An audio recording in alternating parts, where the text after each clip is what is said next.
What's up, you guys? How you guys doing today? Listen, I know you guys heard about what's going on between the woman saying she was Diddy's madam.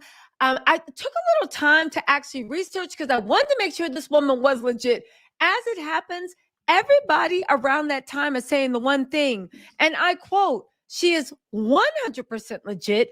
What's more, they are saying that they remembered what was going on around that time legally. Her case was all over the news back then when she was actually arrested.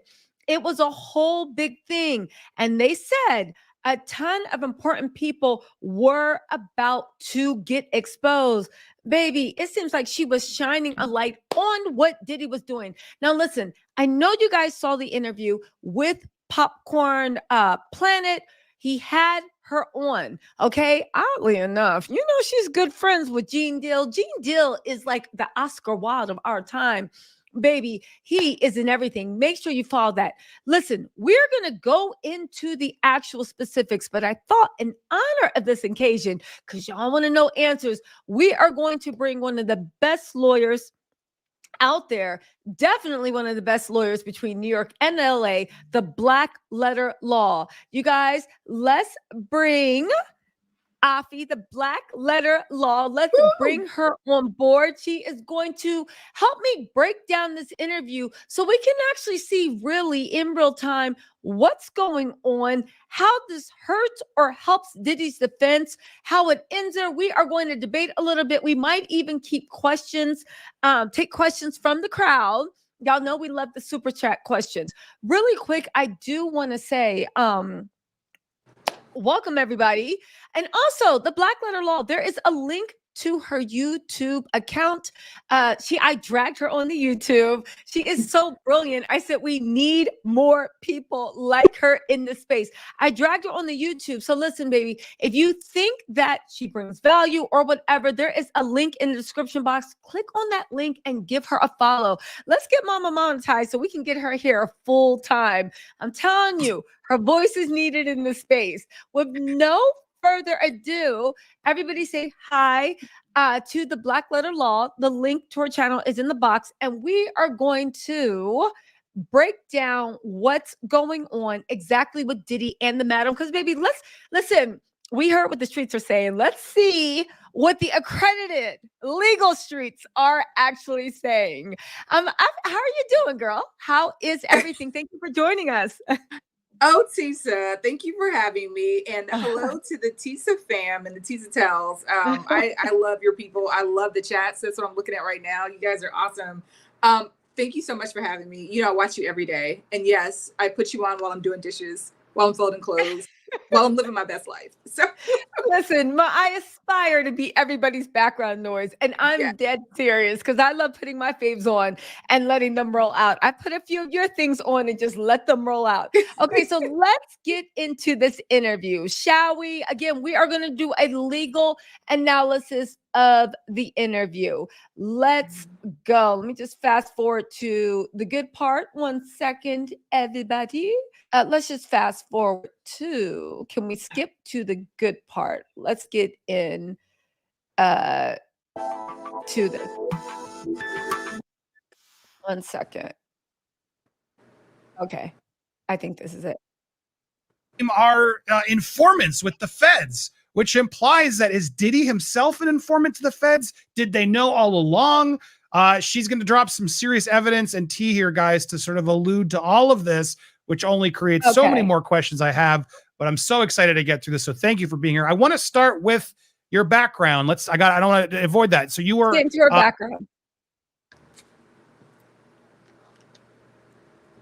Where's she at? Let's get to her background. Okay. Here she goes talking about her background. Okay. There was some financial problems in the United States, as we all know, was a little, financial issues that they had. So the company that I worked for went to Hong Kong, and I decided to stay now with no income and only an internship where you don't really make money from, right? I set up an escort service. What does that mean? It's beautiful, elegant, high-end ladies that go on dates with people that pay for that, for their time, right? What they do with their own time is up to them, between two grown people. Obviously, all my ladies were at least 21 years old, and they did that because they wanted to do that. And they were paid really well. And had security. So got into that just to make a little bit as a side hustle, to make a little bit extra money. But it happened within like a year. I had 50 girls working for me internationally. And that went from Europe all over to the States, to Africa, to the Middle East, to, to Asia as well. And these girls, I'm from Switzerland. I'm half Italian, half Swiss. And in Switzerland, prostitution is legal. So these girls that came actually to the States that I was flying in, they were there on a 3-month visa, the regular tourist visa, and they already knew how to work. And again, they did that on their free will, and made a bunch of money and left the States again. So that's kind of how all that started. And I got into that because my best friend, she was working in one of those escort services. I never did. Obviously, no judgment. But I was really good in managing it, like setting up the times, make sure everyone is on time, kind of coach these girls a little bit how to be a lady, and how to keep it interesting, because looks is one thing, but as well, you have to be able to keep a conversation and entertain these gentlemen. Yeah, and no judgment. I just want the background there because I think also relevant based on some of the charges Okay, Diddy's so facing. I want you guys to listen, really know really her background. And so through that work, let me just pause this really quick. Okay, so really quick, in case everybody doesn't know, I'm just going to turn my camera off for a second. For some reason, something is going wrong with this stream. It's so weird. Anyway, really quick, if you guys, are we having technical difficulties? You're freezing, but okay. Hold on. I'm here by myself. Oh, Lord. Okay, I'm just going to turn my camera off really quick if I'm freezing. Okay, so listen, really quick. If you guys don't know, it is incredibly easy to start your own blank industry. I hope nobody does that because you might get in trouble. She's from Sweden, where she's saying it is legal. But apparently, all you need to do is really grab some girlfriends, make friends, and then be like, sweetie, sweetie, sweetie, you're so beautiful. You're so beautiful. And get into that. Again, this case was all over the news. She had girls. Now, what she was teaching them to talk about, I don't know. But here's the thing. Even though she was allegedly Diddy's madam, it was alleged during that time that she was supplying all the parties, all the industry events, baby. She had everything on lock. Let's just continue really quick and get into this. Let's see. Did you want to comment on Yeah, I'm this, good. or you're good? Okay, let's keep going. that you were then also started an internship at Sony. You met D-Rock, which was Biggie's right-hand man at the time. Also then connects you to Uncle Paulie, who was head of security, connects you through Diddy. And so that's where all these connections to Diddy and that team happened, yes? Yes, exactly. So I met D-Rock just being out and being all at these places where he was as well. And he invited me to some event where I brought my friend with me, and my friend started dating Uncle Paulie at that time, which was the head of security. But that was back at that time. I don't know if he's still working there or not, but he was around for many, many, many years. I think he's pretty much well known in the industry. And so they started dating, and I started to form a friendship with him, more like a brother-sister friendship over the years. And that's kind of how we started doing business together. At first, obviously, he did not know about the girls or all my other businesses, because my goal was to be a manager or A&R in the music industry, setting up tours, anything like that. That's how I that was my long-term goal. It was not to be a madam or run escort services. That was just a means to like survive. Okay, oddly enough, this is a narrative that you continue seeing with anyone that's actually associated with Diddy. Their goal was not to be a madam. Their goal was not to be A, B, or C. Their goal was to be a DJ, to be a producer, to be an intern, to be whatever they wanted to be. And it seems like Diddy always kept selling them some sort of dream that just never, ever, ever seemed to pan out. Okay, let's keep going. Hold on real quick. We're just giving you background. Then we're going to get into the legal aspect of it. But I just want for everybody that hasn't heard the video, just a little bit Life more in New about York, it. Let's as go. you know, it's very expensive there. Yeah, without a doubt. And so you're figuring that out. That's all happening, and that's when you get into the sort of the Diddy scene, the Diddy parties, Right. etc. We have to be careful on some of the keywords we say, but substances were then brought in, and that's when things and women. And then at a certain point, you were asked to bring in certain amount of substances more than you were comfortable with, correct? Right, but that was through through Uncle Paulie. That was not for the party. So there's a difference between the parties and the studio and so on. That was just small amounts. But then obviously for me, it was not even the interesting part. Like with those substances, it was more like for parties, favors, and for the clients, right? And then if someone asked me for it, I Sounds would like just give it Brandon to to them. me. It was not even about making money. It's just more like getting favors for favors, right? That was more a little bit my way of dealing with it. And since that they were Okay, so taking a honestly, liking I have to stop this right here too. One thing that jumps out for me is her making very certain to say that she never took any money for this. It was a favor for a favor. Now, again, I'm sure this young lady is telling the truth, but it does seem throughout this whole interview that she's positioning herself so she can't get into any more trouble, right? I never sold, I didn't do this, I was doing that. She's making sure that it was favor for favor. So that's it. I'm thinking I can never blow back on her any position with intent to distribute. You know that if you're holding a certain amount below a certain weight or whatever, that is a difference between getting certain charges and then of course things going from a misdemeanor into a felony. I just find it odd that she is distinguishing this, and this is one of the things that makes me actually think that what she's saying is legit, because she's being very, very, very careful about the way she goes about it. But let's continue. That product. They asked me to just set up, or they just wanted to know who my connect was, right? Which I was not able to give out.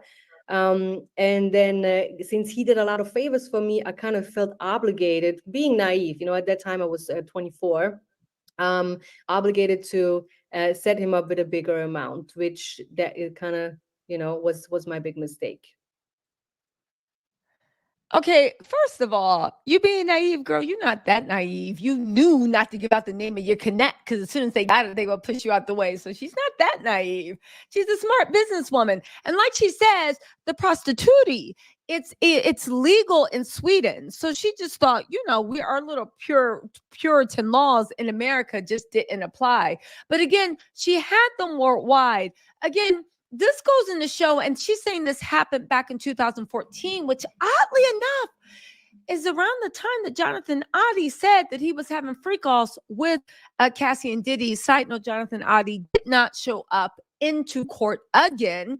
I have a feeling 10 years from now, we're still going to be seeing his case roll on and on and on, unless he actually is in witness protection.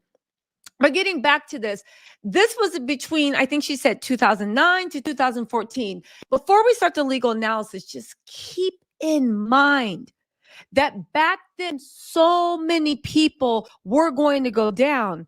Again, we don't know if freak-offs were happening back then, according to this lady, but John Adi says that they were. Let's keep going. So they ask you basically to smuggle a huge amount of, they want you to now sort of help be a mule in a way and get some of these across, was it Mexico? Well, I mean, that was just the first question. Was really, really odd, because we used to go to these poker parties up in Harlem, like private parties. And then he asked me one night if something happened, because he invested into something, if I could bring some drugs over the border. And I said, no, hell no, I'm not going to do that. I'm scared. And again, I'm a girl, right? I'm not like a street person or anything, especially at the time, but I just wanted to be down and be the person that they can count on, right? Because they have hooked me up with a lot of things in the industry, with parties, events, Interestingly enough, she brings up Mexico. Diddy right now, it's been alleged with the feds, they are looking at him in connection with a few organized crime families, namely the booby trap, which is all up and down Little Rod's lawsuit, has allegedly has links to let's just say season one narcos type of people, as well as the landscaper and certain people that are used to maintain Diddy's property, as well as I believe allegedly security. But we're gonna have to double back on that. Let's keep going. So I felt obligated, right? But I declined that. So then a few months later, he asked me, look, I just need product because whoever we were dealing with, that person got caught up or something happened, right? And he's like, I just need that one favor from you. And it was not, he was not involving Puff at all, right? So that was just him and the friend of his that he introduced me to. But he said it was all together, like, how can I say, it's just his group. He's what is going on with affiliates. YouTube today? Right. Okay. And so he does this, and you then eventually begrudgingly agree to do this smuggling run as a favor. Right, but no, it was in New York, so I did not go over the border or anything. I just hooked him up with a substantial bigger amount. I was meeting his friend that he introduced me to on an Upper East Side restaurant, like a luxury place. And the second I went in there, he kind of made a comment of like, oh, I have the money, which was really loud for the fact that we were there like a little bit, not to be out there. That second, the feds stormed the entire restaurant. They took me down into handcuffs. And I was really, again, very naive. I didn't know exactly what was happening. Why was that happening? This is a friend of his. So, and I didn't really understand as well the American system, right? How you can even set somebody up. Because as far as I know, it doesn't work like that in any other country, especially not where I'm from. You can't just do a crime and then set somebody else up so they doing the time, so I didn't understand that. But what fact is that guy that said I have the money, if we both got arrested as they claimed, he would have been my co-defendant, but he wasn't because he was an undercover agent. Uncle Paulie never got arrested, right? So that means he collaborated with that undercover agent from the DEA, right? And after that, when things are kind of like, when I went to Rikers Island and now I understand what my charges are and so on and so on, they obviously wanted me to write out who was my connect and who are my clients from the escort service, right? And obviously I didn't talk to them about it. I did not give out any names. So I had to figure out, okay, how can I kind of drop down my time a little bit in that sense, because I was looking at a pretty substantial amount of time. And the good that was thing gonna be my question. Like, what was the sentencing exactly? How do you didn't rat people out from what you've told us, and so you decided not to do any of that. You could have, but you stood to your ground. How did you get away with a lessened sentence, and what was that process like? Right. So what happened is they made a mistake with the warrant that they have for my house, right? So in the beginning, I was charged with 12 counts of an A1 felony related to drugs, trafficking, and so on and so on. Obviously, sometimes mostly when they charge you, even the feds, they charge you with a lot of things, so something will stick to that because they were not looking for me. They were looking for me to give up my connect. They were looking for me to give out the names, right? So when they went into my house, they had the wrong, I think, apartment number, so everything failed in that sense. They took all my money. So I didn't have money for a lawyer, but I had some money tucked away in Switzerland. So I was able to retain a lawyer. And those lawyers were actually able to clean out a little bit all the mistakes that the feds have done in that arrest, right? I decided not to talk, but obviously a lot of people were afraid of me to talk. And we are talking more about the clients of the escort service. And that way there was some favors open and I was able to get a lesser sentence, right? Because in the end of the day, it's all the same circles that they're running in. Okay, so interestingly enough, and Afi, I want you to actually weigh on this. When she's saying that she was able to get this thrown out, because I have questions on this. She is talking about Diddy might be an informant. I don't know. Afi, weigh in on this because she's talking about the charges that she was able to get out. A mistake on the search warrant here, something on here, and the charges were lowered. What's the odds that she actually gave up information? Because I find it odd that she's actually really talking about a lot of things. Just from what she described in the way she was able to either get charges lessened or thrown out. Does it sound feasible, or does it sound like there might be something to it? And in your experience, is that normal? Yeah, it's totally normal, and Okay. she probably doesn't have any criminal history. Hold on, can you hear me? Yeah, we Yeah. can hear you fine. Yeah. So she probably doesn't have any criminal history, and usually, if you don't have any criminal history, you can, get a decent lawyer, and you can get some reductions. But from what I heard, it sounded like it wasn't Uncle Paulie, but it was somebody else who had set her up, basically, right? Yeah. So yeah, so I'm listening to it, and I'm thinking. Usually, what happens is it sounds like that person had gotten into trouble prior to meeting her, and he had somebody on his back. So a lot of times, someone will have a police officer or investigator, detective, or what have you on their backs, and they'll get information from them. They'll be a perpetual confidential informant, and they literally, will have a boot on their neck from these officers, and they give over information. So that's what sounds like happened in her case. She was just set up, and that's why they were looking for her connect. But yeah, definitely, I think that I don't know if she talked. She very well could have, but it's not completely abnormal. I get that, Yeah. but she's saying the reason she was let off is because they found little errors in the arrest warrant, little errors in the raid, and that I've never heard of someone with little errors in the what do you call it? When you go in front of the judge for the raid. I've never heard of those little things, not enough to be fruits of a poison tree, but just little ones in some way, in any way, shape, or form, play an issue into a lower sentence. You either get things thrown out because it's fruits of a poison tree, or it's allowed as evidence. How does that work out that would somehow lower her sentencing? I don't know. Some of her statements were kind of circular. It sounded like there was a search warrant to go into a house. It was the wrong house, and she was saying based on that there was an error. I mean, correct me if I'm wrong, but that's what I got. It didn't make sense. Yeah, exactly. That's what I mean about things not making sense. That, and again, I'm not denying like her experience. She has a mugshot. She definitely got arrested and spent time on Rikers Island. But I do find it odd that we hear about this all the time in every major city. As a matter of fact, God rest her soul, Breonna Taylor. There are so many times a search warrant is executed.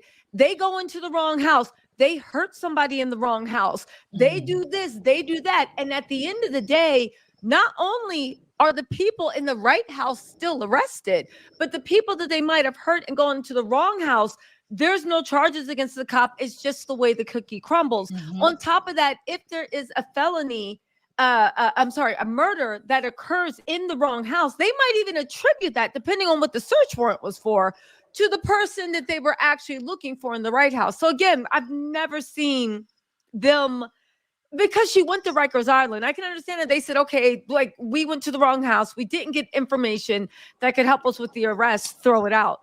It's just weird that she's saying that, which leads me to believe when she's talking about what's his name, Paulie, which was a close associate of Diddy, Gene Dillon, whatever.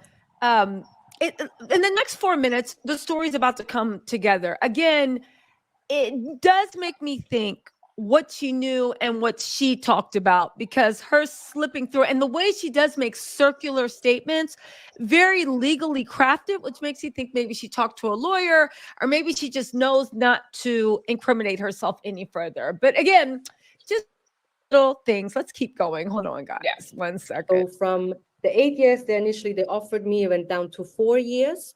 And because it was a non-violent crime. So again, she went from the 8 years that they offered her for a plea deal. As I guys explained to you, plea deals are gifts they're not anything that you can demand. A fair trial you can demand.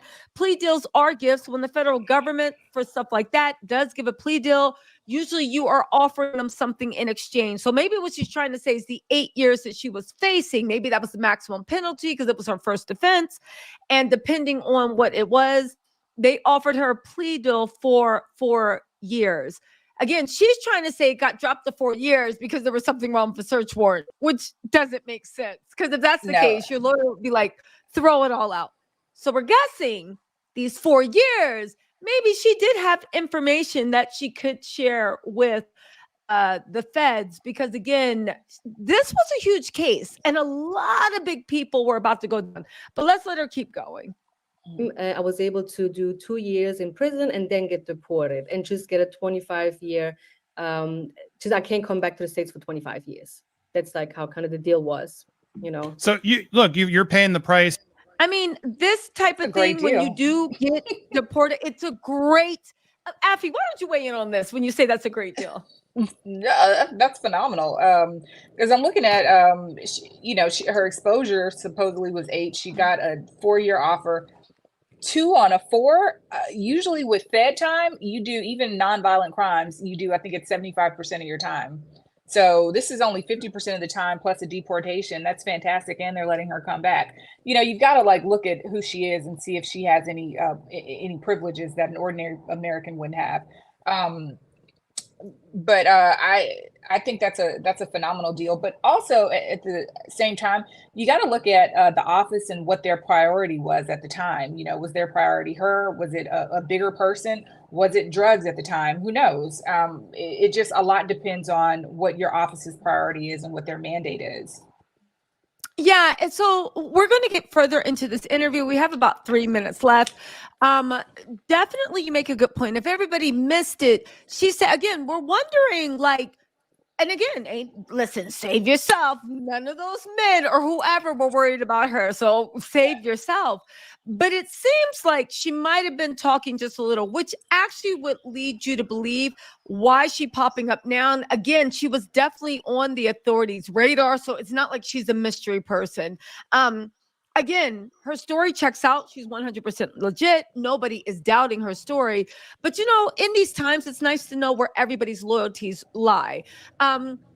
Nobody actually knows what type of deal she cut with the feds. But as you see, our resident in-house lawyer is definitely saying that whatever happened, even for her first-time offense, it's a great deal. Usually you have to serve 75% of your sentence, time served, before they even consider letting you out. She only had to serve, the 8 years got reduced to 4 years magically. Then out of those 4 years, she only had to serve 2, and then she got deported. On top of that, she got a deal that usually when you get deported for criminal stuff, they tell you, get out of here, scram. You can never come back to the U.S. When there is an issue where you get deported, such as this, I've heard about it in visa cases where they'll be like, listen, this happened. You can't come back to America for, 20 or 23 years. And then when you do come back, you need to be married. You need to have kids. You need to have roots in your home country for us to let you back into the U.S. because they want to make sure that you're not going to just try to come here and stay forever. So again, it was a pretty good deal, especially for someone that was not a U.S. citizen. And if you've seen, I think she said she's from Sweden. If you've seen the Swedish gels, they look like little mini IKEAs. So, it's a better deal for her. But let's get back into the interview, and then we are going to do the legal analysis. Hold on, guys. Oh. You clearly, made some mistakes. You took the time. You're doing it. Kudos to you for doing that. A lot of these people are always trying to get away with actually doing any of that stuff. So you've done that. But I just want to focus on that again, because as I hear your story, it's just terrifying, the prospects of what that means. It implies then, because I'm with you, how does Diddy's right-hand man not know that he's an informant for the feds right out the gate, right? And threw you under the bus to get it. Why are they trying to get your person? Are the feds covering up for Diddy? Are the feds working with Diddy to wipe out the competition because you're bringing some small party favors to a party? Okay, here we go. Are they trying to bring their own in? There's a lot of questions in my head then goes to why were the feds coming after you and not them? I mean, are these questions valid? Do you have these questions too? Yeah. No, and again, I have talked to different people. One of my really good friends is Gene Deal, as he Yep. has been very big on this whole P. Diddy situation, has been talking about it for years. And he has told me that, look, in the streets, it's known that Uncle Paulie has been a rat. And the reason was because when all that stuff happened with the BMF, right? Drug ring has supported all the businesses of the music industry, right? Somehow Puff was probably involved as well. Not maybe personally, but the crew around him. And a lot of people got arrested in year 2005 and 2006. But some people never got arrested, even they were very deep involved in it, right? And those people probably have to now work as a confidential informant. I'm not saying that is exactly how it went down. That's just like how it makes sense, and how it has been talked about for many, many years. Because in the end of the day, if you decide to be a confidential informant, you will have to work for them for a very long time. And they were going to keep reuse you, and they're going to keep and they're going to pay you as well, right? But in the end of the day, the way I saw Uncle Paulie, he was big in the streets. He was a gangster, quote unquote, right? I mean, he's known everywhere. He was a big guy with a big crew, and I never thought that he would be working with the feds, right? But that's just how it is. Again, I mean, there's Listen, Afi, I want you to weigh in before we get to the end of I've got this. a When she thought. said she was, what's that? That's I have a thought about her and her place in this. Please jump in. Okay, so I'm thinking, Yes, please jump in. you know, I was talking earlier about you know, what the federal office's priority is. This woman from Sweden, who knows what her connects are? When you're in an area, even if your area is corrupt, there may be an order to that corruption.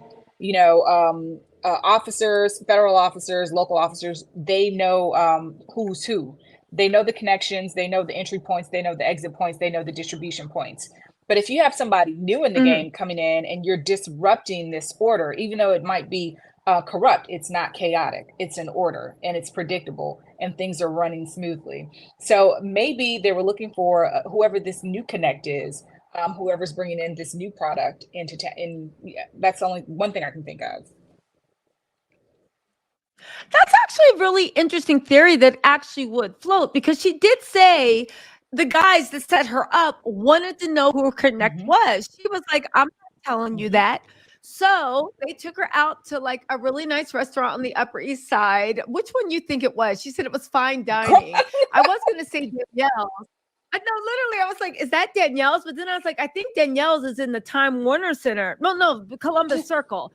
So but anyway, they're in the restaurant, and all of a sudden he's talking loud, like, "Oh, so did you bring the drugs?" And then like the feds swarm in, basically. But that makes an interesting point. Her role is, like you said, maybe she was just caught up, because at the end of the day, they weren't really going after her for the escort stuff. They knew where all the sources were. A new connect came. They couldn't find the answer, so they just decided to bring her down. Now that you pointed out, maybe that this is why she doesn't want to say anything. I mean, at the end of the day, I assume anybody that's moving weight is very dangerous, regardless.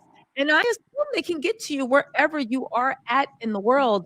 Maybe the reason she got dropped down from 8 years to 4 years to 2 years, even a great deal, even if you were American citizen, is a great deal, is maybe she actually did say who her connect was, snitch on the suppliers. She did mention something about they wanted me to move weight through Mexico.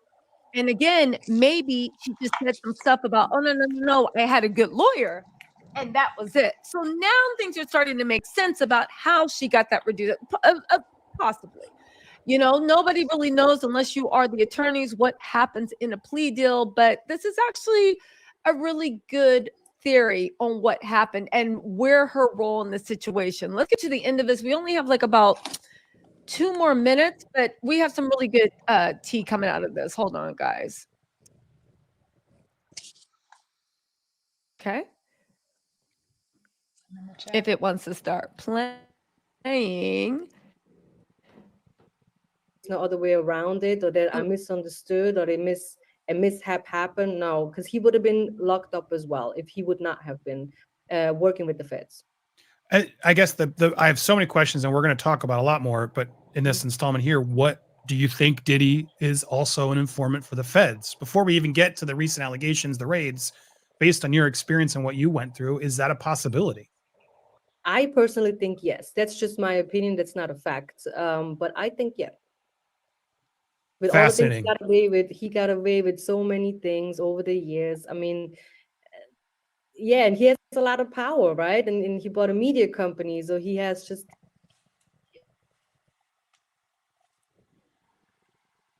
you know, and he has these videos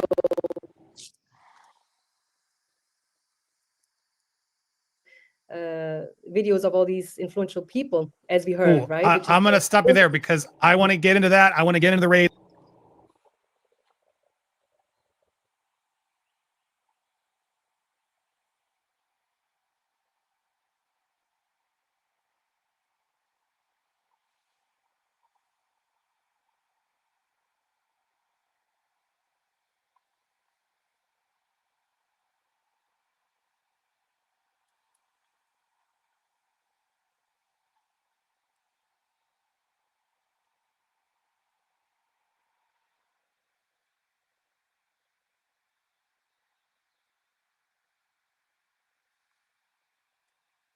Oh, hi guys. Can you guys see me? I don't know where Tisa is. I don't know where the video is.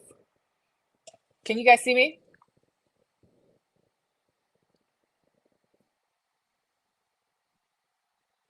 Uh-oh. Okay, I think I'm back. Sorry, guys. I'm having like technical difficulties on my time. Y'all gonna have to forgive.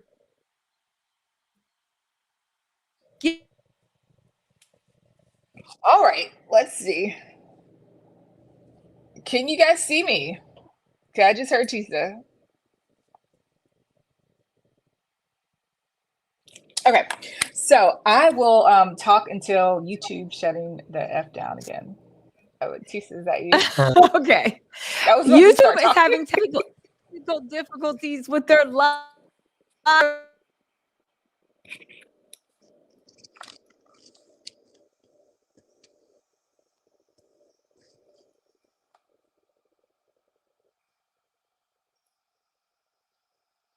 All right, I'm just reading the comments, guys. Feds is watching. Tisa is doing her job. Yes, we can. You guys can hear me. Okay. Guys, I think that this woman is just some low-hanging fruit. I thought that they were going to get, I think they thought that they were going to get something more than they did. I don't know a reason, you know, why she would know whoever the big guy is or the big woman is. You know, I don't think, you know, she's, you know, a madam supplying beautiful women at parties. And she made sure that she mentioned that she was only carrying a personal amount or a small amount. She made sure she kind of put it such that she's not a distributor of drugs. So I just think this woman was low-hanging fruit and she wasn't that significant. Okay, Afi, I do believe the chick got a reduced sentence because she gave up someone. If she's giving up a big person, you know, maybe that 4 years, but I don't think so because she would have had, her exposure would have been higher than that 8 years, you know, to get just a 4 year sentence. Because remember, she didn't have any prior criminal history, assuming. So I think 4 is pretty much standard for, you know, the small amount of drugs that she had. Is my stream dropping? If she was giving up someone that big, she wouldn't be talking about it. Thank you. If she was giving up someone that big, she wouldn't be talking about it. I agree. I think she'd be somewhere politely thanking God for her reduced sentence and living out a quiet life. She gave zero info. How does she know CIs get paid? I don't know that CIs get paid. I think the way that a CI gets paid is they keep the officers off their back. So let me tell you guys how a CI works. Tisa, I don't know where Tisa is, but I'm just going to keep talking until she comes back. But how a CI situation works a lot of times is a person will get caught doing something. And the police officer will say, hey, you know, what do you know? What can you offer me? You know, what can I get in exchange for not prosecuting you? And, you know, it won't be just one time. They'll continue to, what do you call it? Like squeeze that turnip and see what they can get out of them. So that, and they get paid in that the officer doesn't seek to prosecute that person. They don't seek to arrest them, bring them in, and get them prosecuted. So the CI wants to keep the officer happy, and the officer wants to keep his foot on the neck of the CI. I love you guys in the comments. They get paid. Some just work for them for years. Yeah, it's never really in money. How come no one came to save the dogs when Diddy parties? What? Diddy is doomed. I do believe that he is going to be charged, and I do believe it's coming soon. Somebody said I'm logging out till you come back, Tisa. Tisa, where are you? I'm like talking here.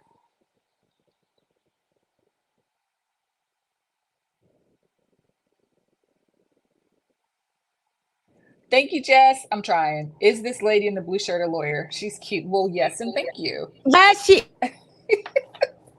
it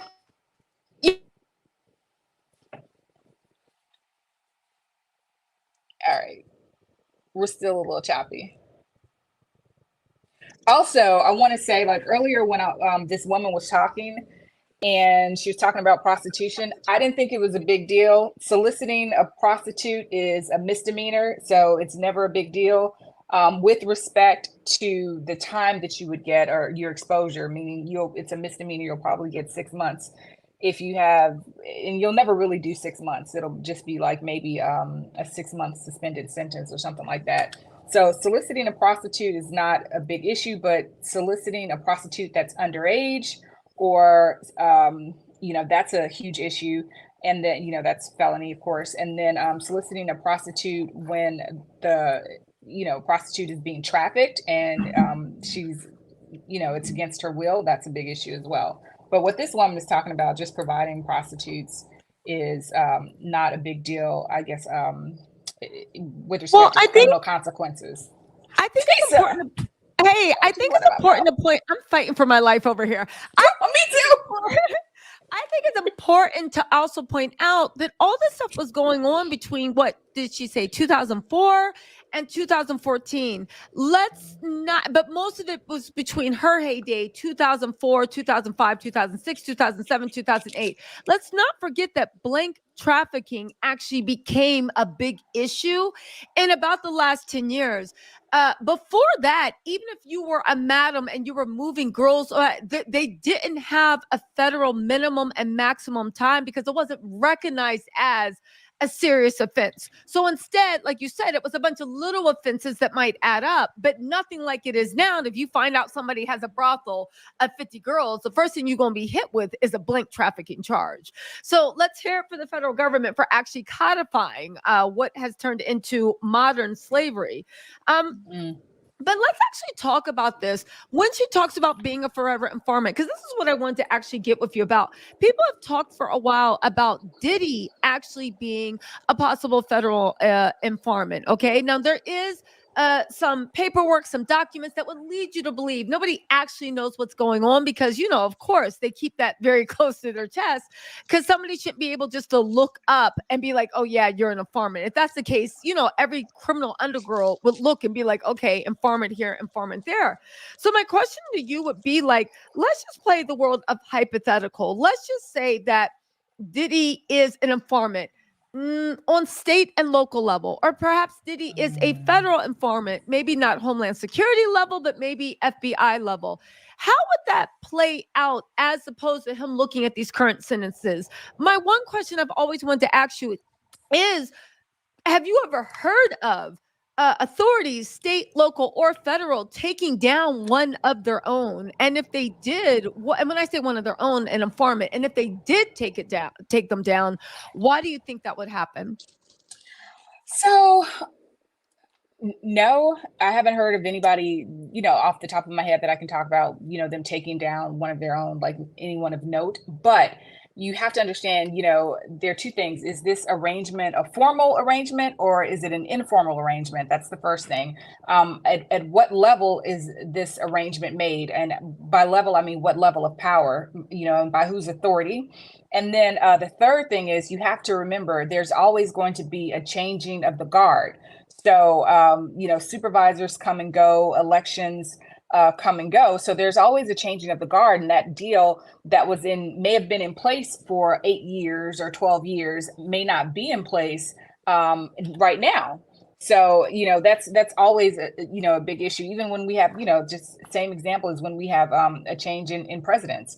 When you have a change in senators or representatives, it's a changing of the guard. Same thing with judges. So if it's an informal arrangement, it might not. Hello, thank you for coming back, honey.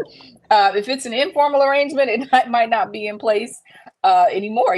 Power changes. So that's my response to that. Let's slow this down because this is very interesting to me, and it's an angle that people haven't discussed before. Let's talk about the formal and informal arrangements. Can you explain that to everybody?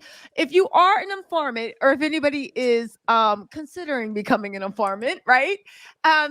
This is not legal advice. This is just hypotheticals, okay? So explain the difference between an informal and a formal arrangement to be an FBI informant. So I'm more familiar with an informal arrangement, and it would be somebody who is, somebody you're dealing with who I think has some leverage on you, and you work something out. Please hold off on these charges. Please hold off on this investigation. Please, it's a trade out, and I will give you someone in place of me. I will give you something bigger than me. It's just an informal arrangement. And as long as the person you're working with or the team you're working with is in power, then it's good. And again, when the guard changes, the guard changes. So is this something that we've seen in movies where, they got the neighborhood crackhead scratching, going around, come on, let me get those rocks. Let me just get a rock. And they're just like, yo, what you see? What time they moving? And they looking around. I just need the rock. And then basically for whatever reason, or the local crackhead gets caught up in a bus. I think it was on Top Boy. They get caught up in the bus and they get let out again because their whole job was to get information. So basically they are regularly feeding them information. But in exchange, they're either giving them that crack rock or they're letting them not off on charges, but they're holding off on charges. So basically it's legalized blackmail in a way, we have stuff on you. We're going to keep holding off. Your debt to us is going to be bigger and bigger and bigger. Pretty soon, if you want to leave the arrangement, your whole life can be gone because they can just. So what's a formal arrangement then? That's exactly what it is. So I think that a more formal arrangement would be kind of like if you think of a plea deal. Okay. If you think of a plea deal, you get arrested and your exposure is 20 years or your exposure is 8 years, like this madam that we were talking about. You do a formal arrangement saying that I will give you X, Y, and Z information. I will be honest to the best of my ability. And, this is the trade out. And I think the difference in the formal versus the informal is it's more finite and it's not, it's not like I have leverage over you for all of this time. So that would be the benefit with the more formal arrangement. That's interesting you said, because I saw the paperwork for Diddy, and is it possible just for someone to have both? Because I did see some information for Diddy. I don't know if it was DC or New York. I want to say it was DC, where there was something in a plea deal. I'm messing it up. The point of the matter is, can a person get both? Because if someone becomes an informant just simply by, that's what we're used to, kind of like in mafia, where they come, they testify, they say everything, and then that's it. They have no more leverage. I did A, you do B. B often might be witness and protection included in that. And then we wash our hands and we go away. You have no more leverage. Can you have a connection, a combination of both, where you might have offered testimony or information, you got your deal, but then as time goes on, you now agree to keep giving information and basically turns it into an informal arrangement? Or is it usually, from what you've seen, one or the other? Because it can be. So that would be some type of like hybrid relationship. But that again, the key word is if you've built a relationship with someone now, and then now this is a situation where it benefits both people, if you can definitely have some sort of hybrid situation like that. Again, you've built a relationship, and now there's some reciprocity. Okay, so in theory, right? Because yeah. again, I think with most plea deals and most informants, they keep things close to their chest, not to be a conspiracy theorist, but if it was that easy to figure out what was going on, there'd be a lot of bodies laying in the street. So in theory, though, have you ever heard of an informant in an informal arrangement? Because a formal wouldn't really work. Formal, if you give A, we give you B, and that's it. If you renege, you're going to jail, whatever. In an informal arrangement, have you ever heard of somebody stepping out of line, somebody going too far, or someone for whatever reason being like, listen, the deal's off, we're hauling you in. At one time you were giving us information, but you're no longer used to us. Absolutely. If the value's gone, and something you also have to remember too is, what does that officer or investigator have on this CI? Because you have to remember there's also a time within which you must bring charges. So you can't just hang something over somebody's head for 10 or 15 years. If it's a felony, even if it's 20 felonies, you have, depending on what state, and if it's a state charge or a federal charge, you have a certain amount of time within which you have to charge a person. And I'm talking about 2 years or 3 years. Like you're not going to have an informal arrangement with somebody for 15 years where you're holding that over their head, unless it's, of course, something like murder or rape.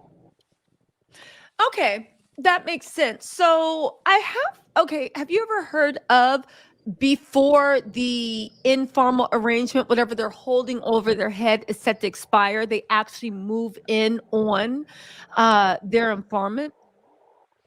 No, they might put a little pressure on them, but personally, no. The arrangements that I've been privy to, it's been pretty decent relationship. I haven't seen like much acrimony. Of course, it's burdensome on the defendant or the CI, I'll say. But no, I haven't really heard of it. So that's all I can tell you. I can tell you a little bit of pressure, but that's about it. I don't know, though. I honestly think that they would kind of keep those things not secret, but you don't want people to know that you burn people, right? It's kind of like you don't want people to know that at the end of the day, you screwed over someone that might have been working for you for 5, 7, 8, 10 years. And before it happens, they're like, all right, and now we're going to bring you in. My question is, in cases like that, where hypothetically speaking, they're like, for whatever reason, you got too big for your britches, we're bringing you in. Can the person that was actually informing, can they actually say in a court of law, I was an informant and I informed on you guys for years? Like, does that ever happen? Or can they even bring that up in a court of law? Well, you got to think about it like this too. That informant probably is still living the life that they've been living. They've still been leading, the practices that got them into trouble in the first place. By that, I mean, they probably haven't led the most savory life. So there are probably things that, I'm telling you, there's a statute of limitations, a time within which you can charge them with a crime, but they've probably been collecting a lot of things along the way. They have, but look at a lot of things along the way. Just some bad acts, like some crimes, some bad acts, Okay, they have so privileges. Listen, we're gonna apply this hypothetically, right? Let's just say there was a hip hop record producer mogul, right? And let's just say his name was Smitty. And let's just say Smitty, for whatever reason, maybe when the rap scene was really coming up and there was East Coast, West Coast beef, there were gang members, there were black mafia family, there were all these organizations that the feds either through genuine concern for the community or racism, because they don't want to see young Black men get money, whichever version you believe. Let's just say that they choose to have this person, because this person is accused of beating people with bodies, causing a stampede where people are almost passed away. There's all these things that they're doing, but it's happening regularly in the urban area. And every single time they get in trouble, they seem to get an exceptionally, almost comically light sentence. This person roams around the city with no abandon, like his name is Batman, only he's doing Joker like acts, right? There's like real malice and malfeasance behind his acts. Let's just say that they are in a deal with the feds and they are passing information. And again, all hypothetical. Let's just play the land of make believe. Is there a world, and what would that look like legally, where the feds move in and raid this person's house? They say it's a witch hunt and you guys are picking on me. Could they, if they were an informant, actually go to court and say, what are you talking about? I've been working with you guys for the last 10 years. How dare you? Are you legally allowed to let that information out, or are there in an informal relationship? Can you say that? Yeah, of course you can say that. You can make Okay. any argument you want to in court, right? But I would say, well, what's the scope of this arrangement? Were you permitted to do anything you wanted to do with impunity? Were you allowed to be on these streets and committing crimes with impunity? Who gave you that permission? It's you can make any argument you want, but of course, I would rip it apart. Yeah. Well, not so much rip it apart, but okay, that's interesting to me, because I actually didn't know that you could actually, if it's an informal arrangement, use whatever deal you had with the government, because couldn't the government argue that you're now putting our people in danger? But it's Again, informal. it's informal. There's nothing, in my opinion, it's just an argument you can make. You don't have any Okay. protection with this arrangement. It's all you are is a CI. Okay. That's it. So you're a confidential informant. You can make any argument you want in court as a defense, but you don't have again, you can't just commit crimes with impunity because you have a deal with an officer. And then, what's the extent of the deal? The deal is to what? Give information? Or, whatever the deal is, you still can't, and you can't go in court and argue, I was supposed to give him information and he was going to turn a blind eye to my criminality. That's not going to work.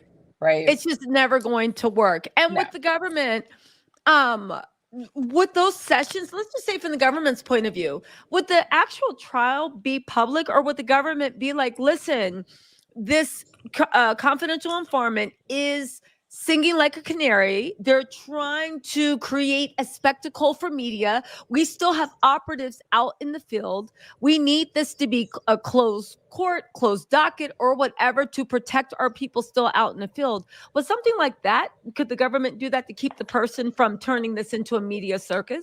Absolutely. Absolutely. Yeah. So it would be very, very hard.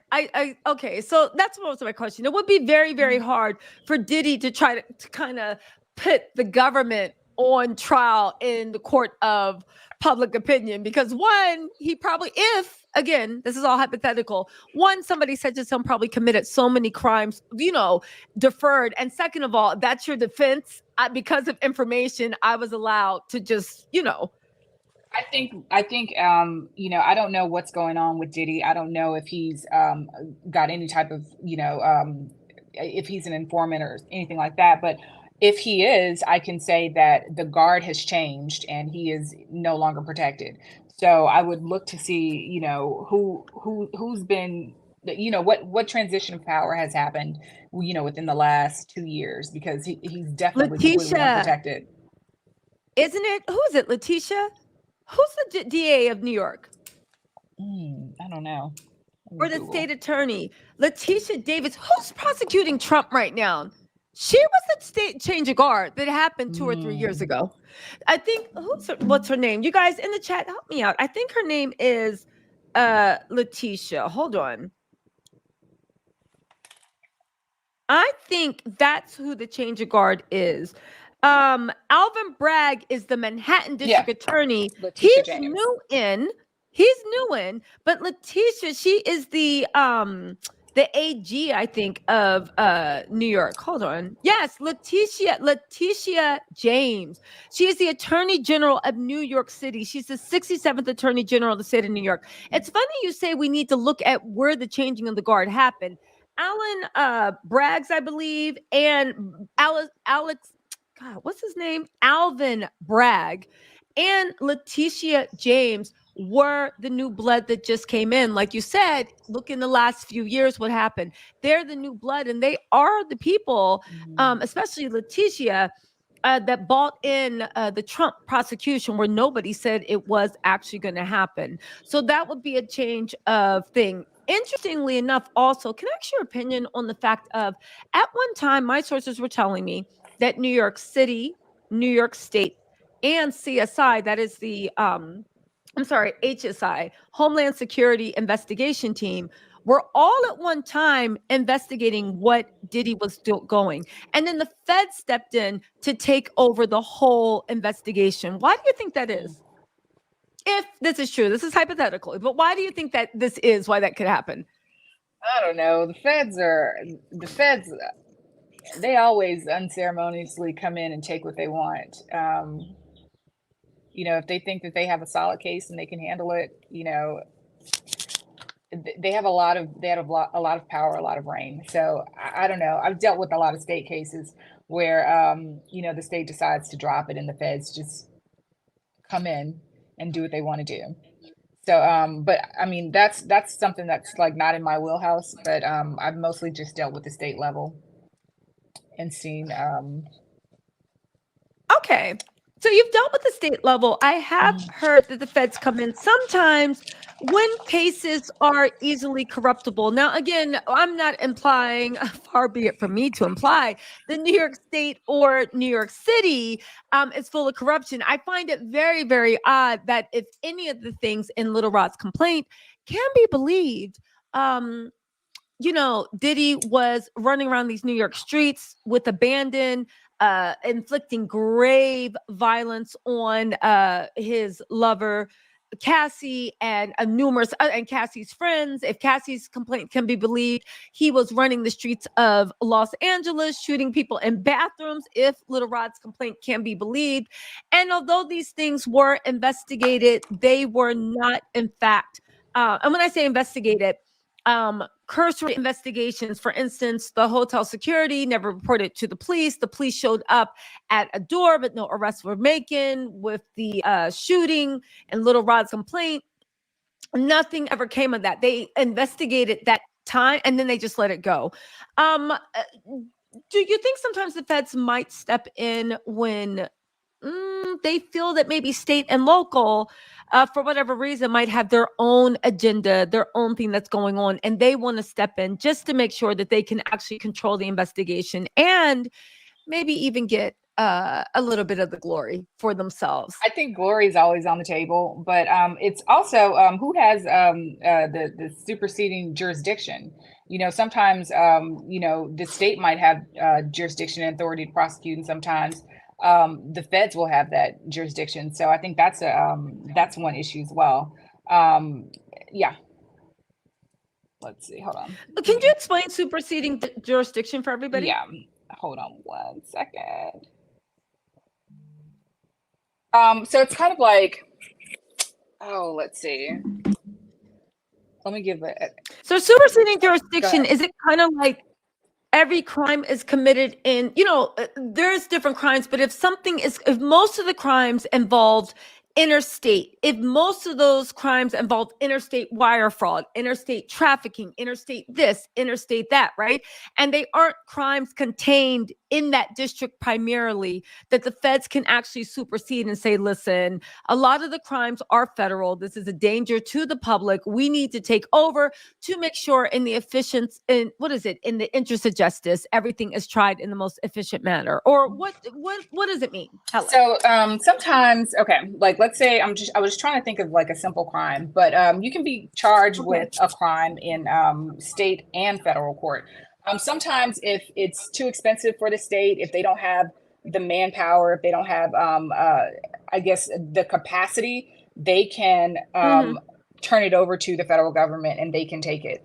Sometimes the federal government will say that that's not our priority and they'll leave it with the state. So that's pretty much how it works. But usually, sometimes, again, there will be a crime committed in a state, but it's a federal crime. So you won't even be prosecuted, or you can't be prosecuted in that state, but you can be prosecuted on a federal level.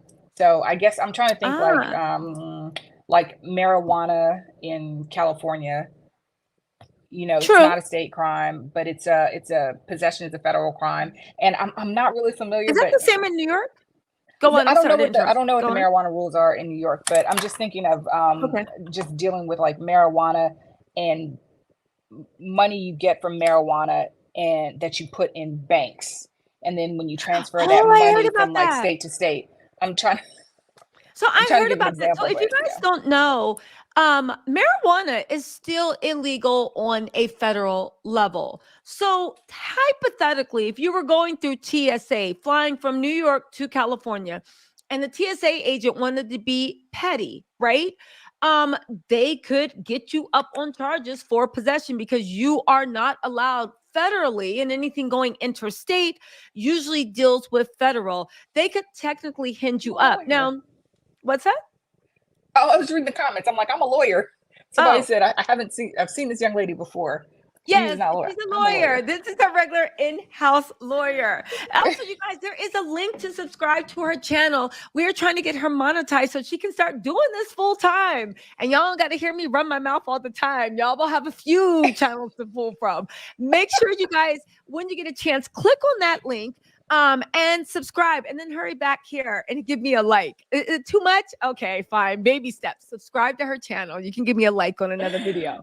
But I love you, Jesus. So for instance, when it comes to that, I actually read an article about this. This was years ago. So apparently, because having a dispensary or money or anything like that, it's illegal in California federally.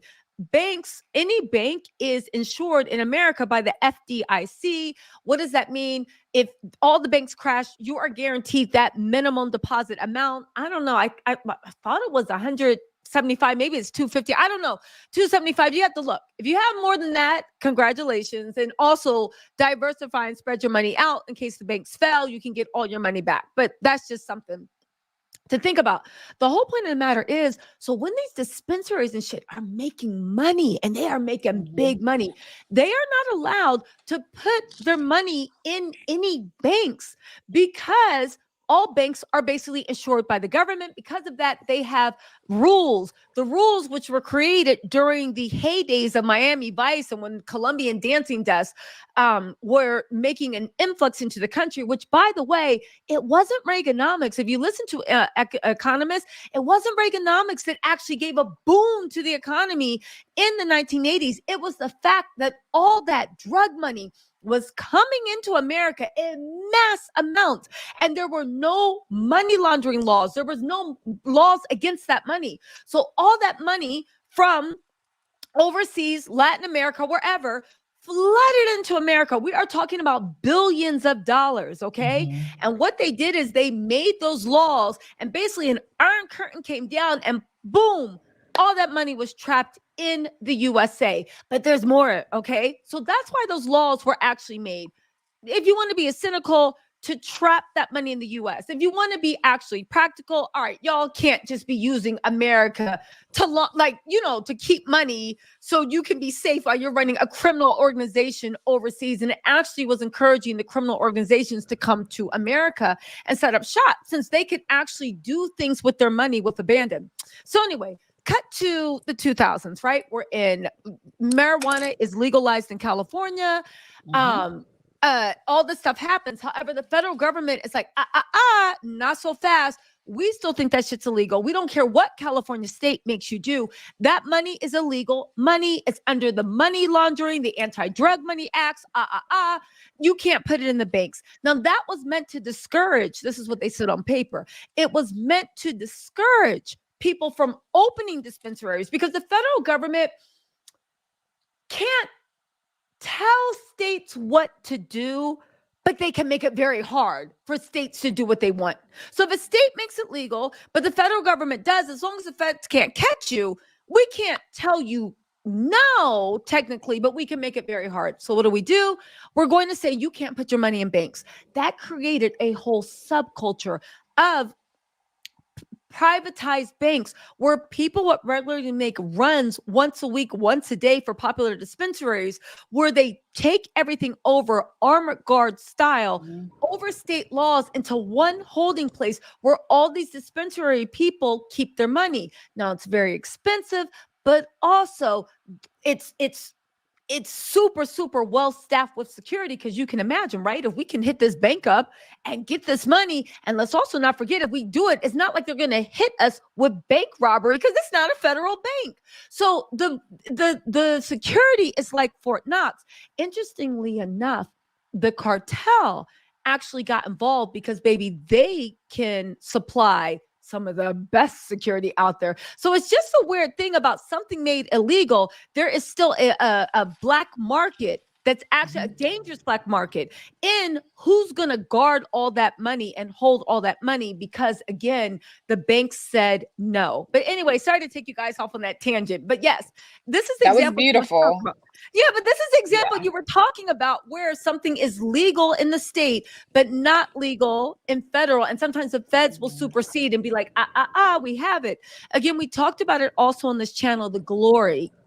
And this is, I think, the one thing that if I was Puffy, Diddy, whoever, I would be crying into my cornflakes every morning. I would be mixing vodka, strawberry favorite vodka, into my Frosted Flakes every morning, just trying to numb the pain. Because, and this is the interesting thing, Diddy, oh gosh, they're going to make an example out of Diddy. If there's one thing I've seen from watching CSI, blah, blah, blah, U.S. attorneys love the drama. They live for the drama. You can literally make your whole career out of getting a big fish, bunny marching them into court, destroying them in court, and your career is pretty much made. It sets you up politically. It sets you up for elections. If you want to go into state and local, even if you want to go into politics and presidential, it sets you up for life. Even if you have a job on the head attorney, the U.S. attorney, the top spot, right? It sets you up for life.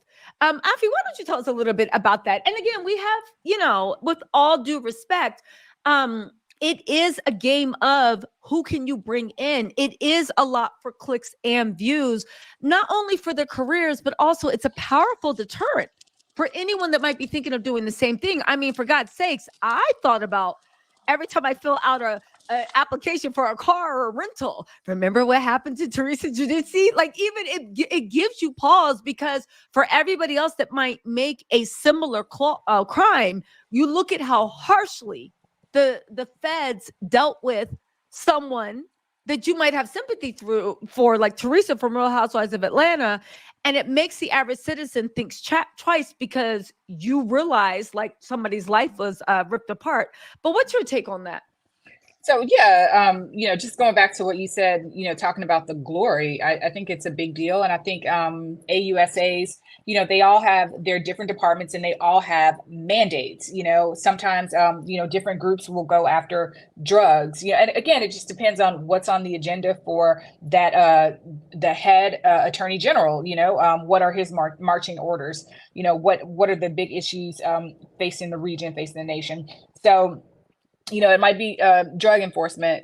It might be gang activity. It might be criminal gang activity. It might be dealing with, anything coming across our borders. It might be dealing with wire fraud, anything that protects consumers. So, all the time, I'm on LinkedIn and I'm looking at, my colleagues who are AUSAs, and they're talking about, they're posting about, different gang members that they've brought down, or different major drug busts that they've been a part of, so, and of course, we're thankful for that.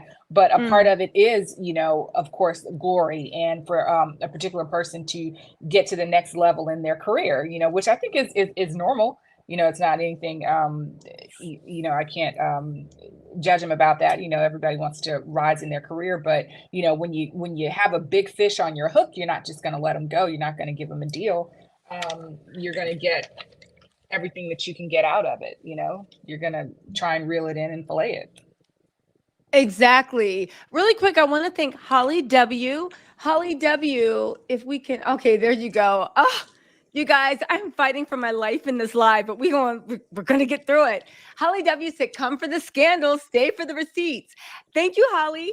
As we age, thank you so much for the super sticker. Social work chose me. Thank you so much for the super chat. She says minimum Fed time for distribution is 20 years. First time or not. Reduction to personal use will probably go to state charges. So why the time at Riker? Again, I think that she's being a coy. I think she's saying like a canary. And baby, there is no hate in that. Because if I'm looking at the rest of my life, I will be like tweet. Because baby, I'm not made for life behind bars. I'm sorry. This is a personal decision.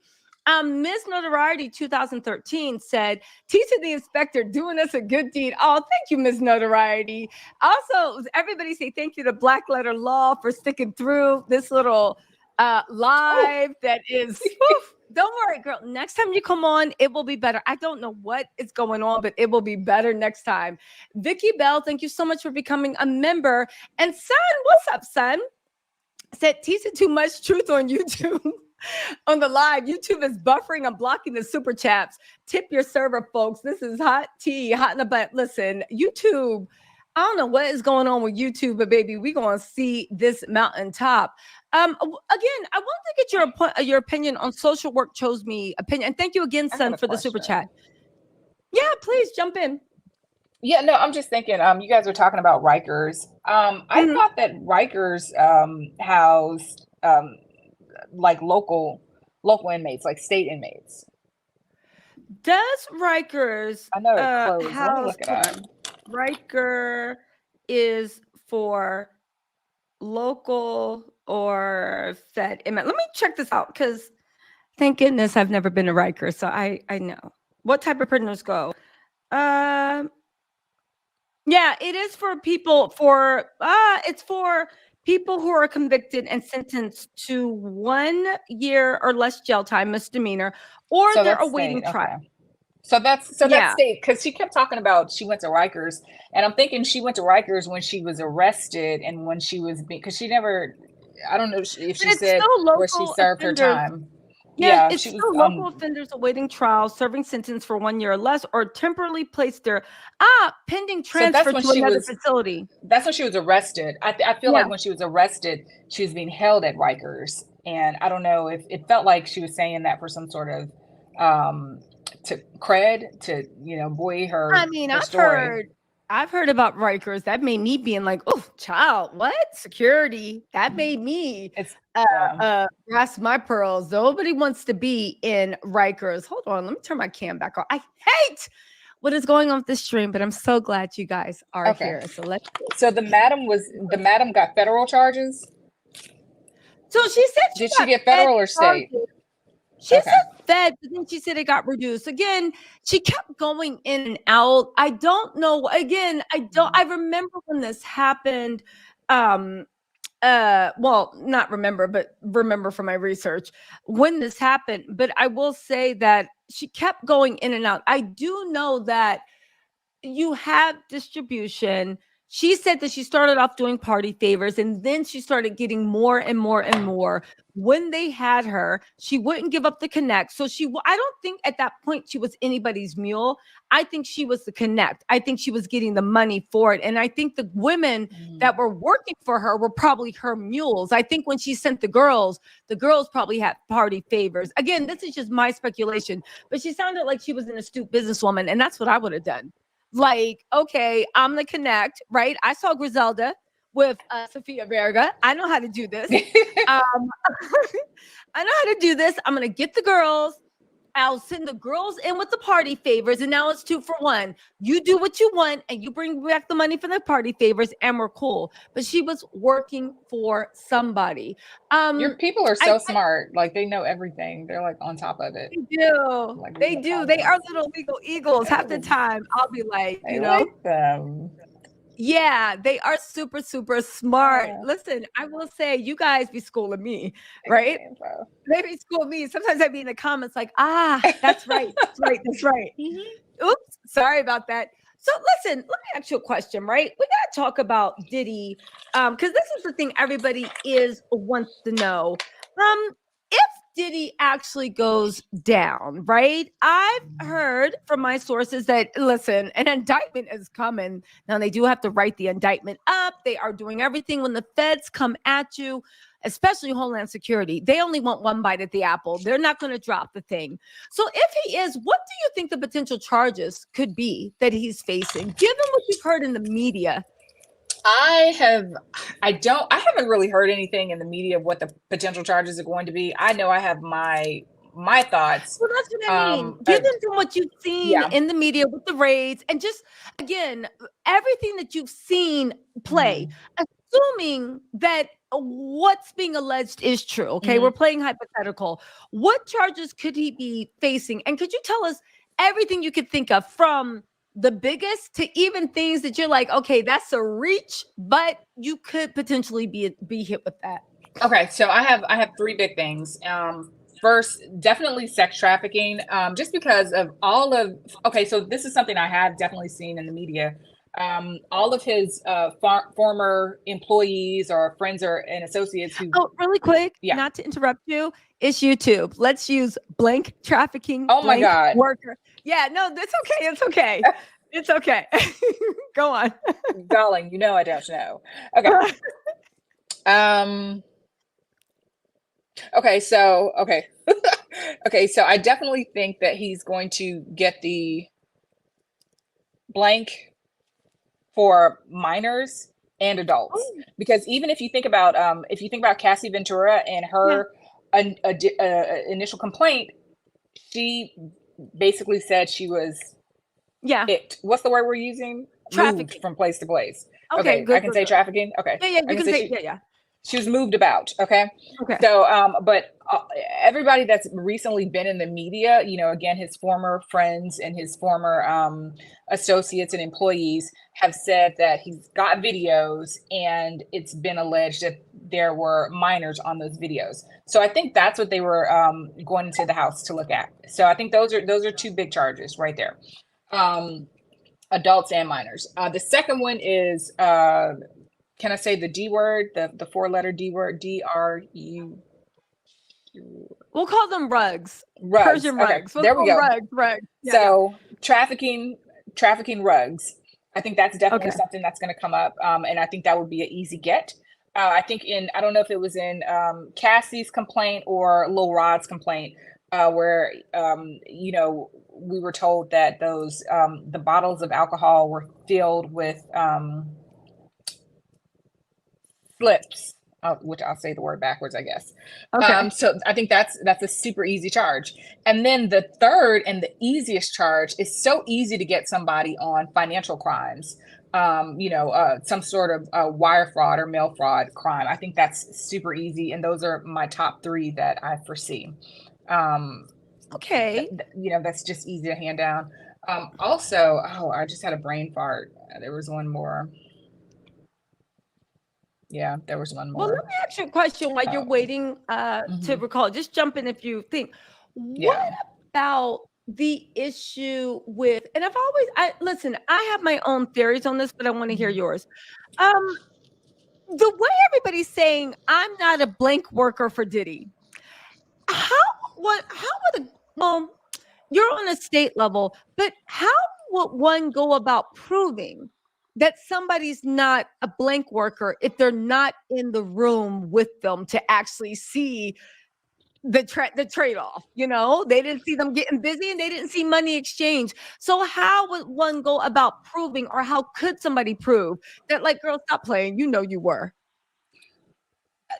I don't know. My first thing is like, what's the charge? Are we charging him with employing a worker, or are we accusing the worker of being such?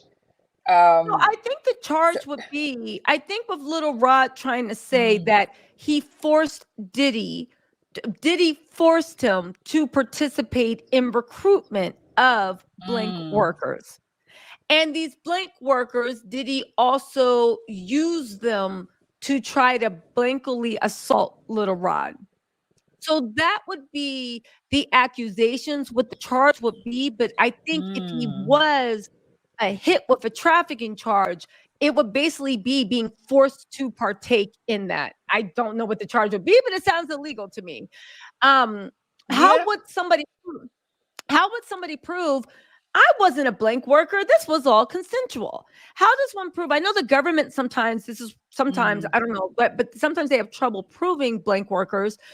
In actual, even worse cases where there are people literally like in vans and trucks and whatever, because sometimes the blank workers have, Munchausen syndrome, or they don't want their family to get hurt. So they're like, no, this is consensual. I wanted to do this.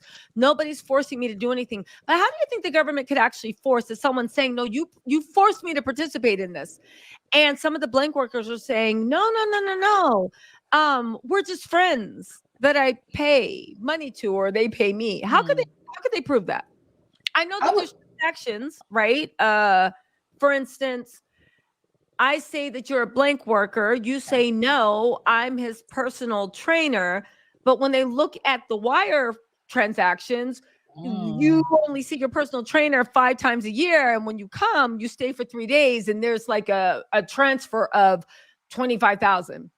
Like, what they show? I would look at the evidence. What evidence can you prove? Okay, so we do have the transfers. What is is there anything formally written down? What's in your job description? Do you have a job description? How have you fulfilled that job description?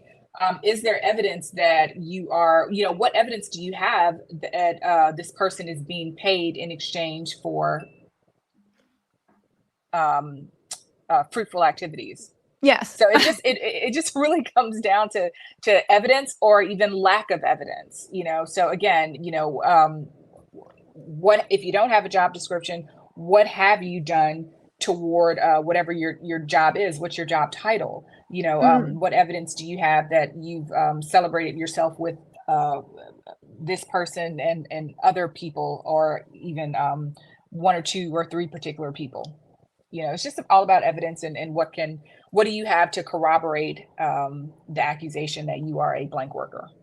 Okay, so this would actually just come down to, like you said, the evidence, even though Diddy's team, and again, people on social media and Diddy's team are saying there's no evidence.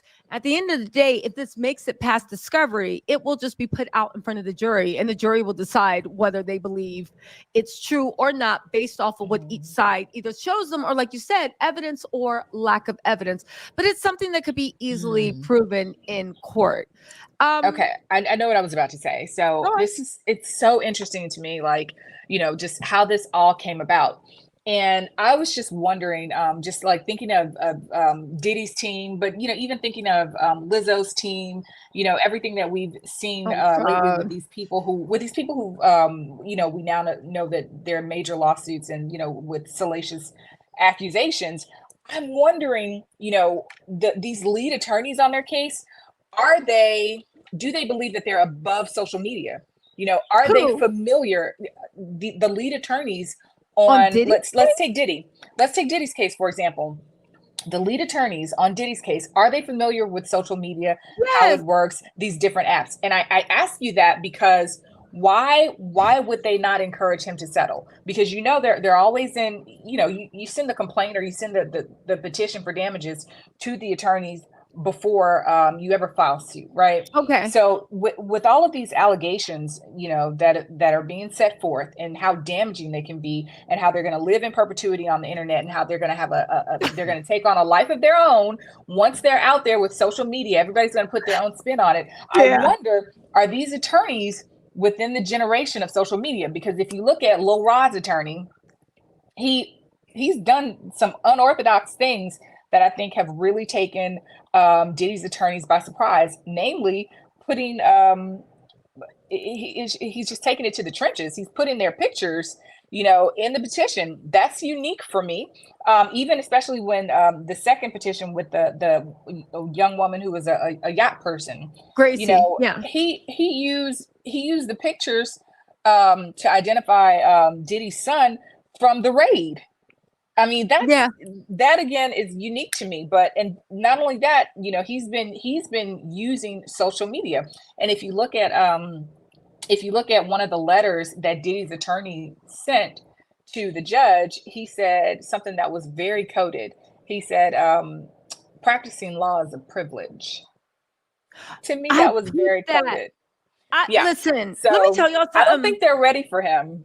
I don't. And I've been saying this on my channel a lot. And you are, of course, a young Black lawyer. A lot of people don't realize justice isn't blind. And talk to the people of color, particularly Black people, right? Because there's people of color and there's Black people, about what happens in the legal field. That struck me the wrong way. Practicing law is a privilege, as if a young Black attorney does not have a right to be in these spaces and does not have a right to play the same dirty game that they've been playing. The only difference is because they've been in the game so long, they know how to keep their hands clean.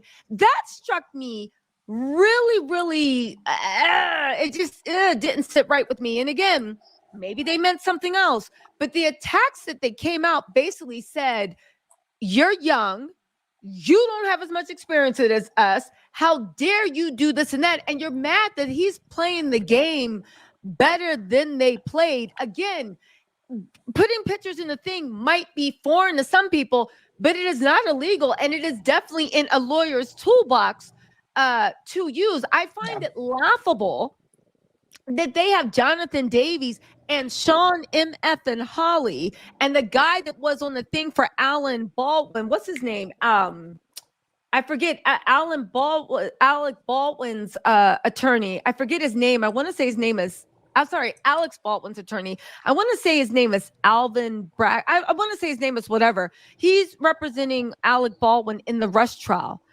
They did not put pictures in their complaints.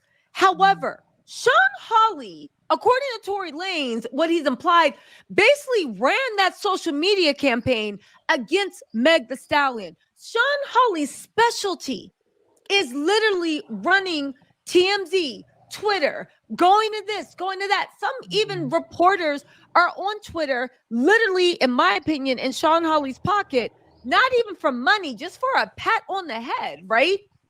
I think this is different for her. I think honestly, this, Tell me. and I like Sean Hawley a lot. Sean is the only reason I went to the Tory Lanez Meg Thee Stallion trial in the first place, because I wanted to see her in action. Mm-hmm. But Sean Hawley's been in this game for decades, and I think that the way that this is being run, it's even taking her by surprise. It's changing the game. It's taking, they're all clutching their pearls, you know. And I think he's definitely changing the game. You know, he's I went to Tyrone, I think Blackburn is his last name. You know, I went to his Instagram. You know, I've been following it because he's definitely taken this. He's taking it to the streets. He's taking it to the trenches, and I don't think that they're ready for it. Yeah, it's nice when you can't attack the facts and lies. Sorry to cut you off. I actually love it. I mean, yeah, y'all know I love the mess, right? I love the fact, but I also love the fact of, let them be named, let them be shamed. I found, because I started looking at Diddy's defense odd in the fact of, I agree with you. I said in the beginning, why didn't you just settle? But then again, look at the way they let Cassie come out and settle with her 24 hours later.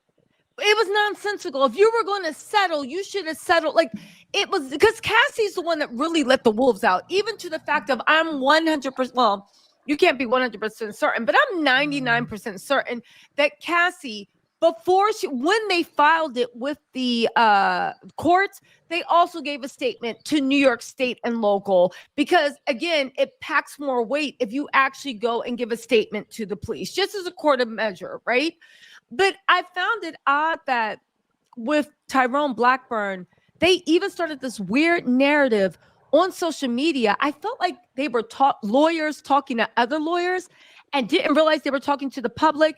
Yeah, what did they say? It was something so nonsensical when they were like, we're going to sanction you because you need to drop the charges because we just told you that Little Rod's lying. And people are like, oh my God, that lawyer is going to get in trouble. And I said, do you guys hear yourselves?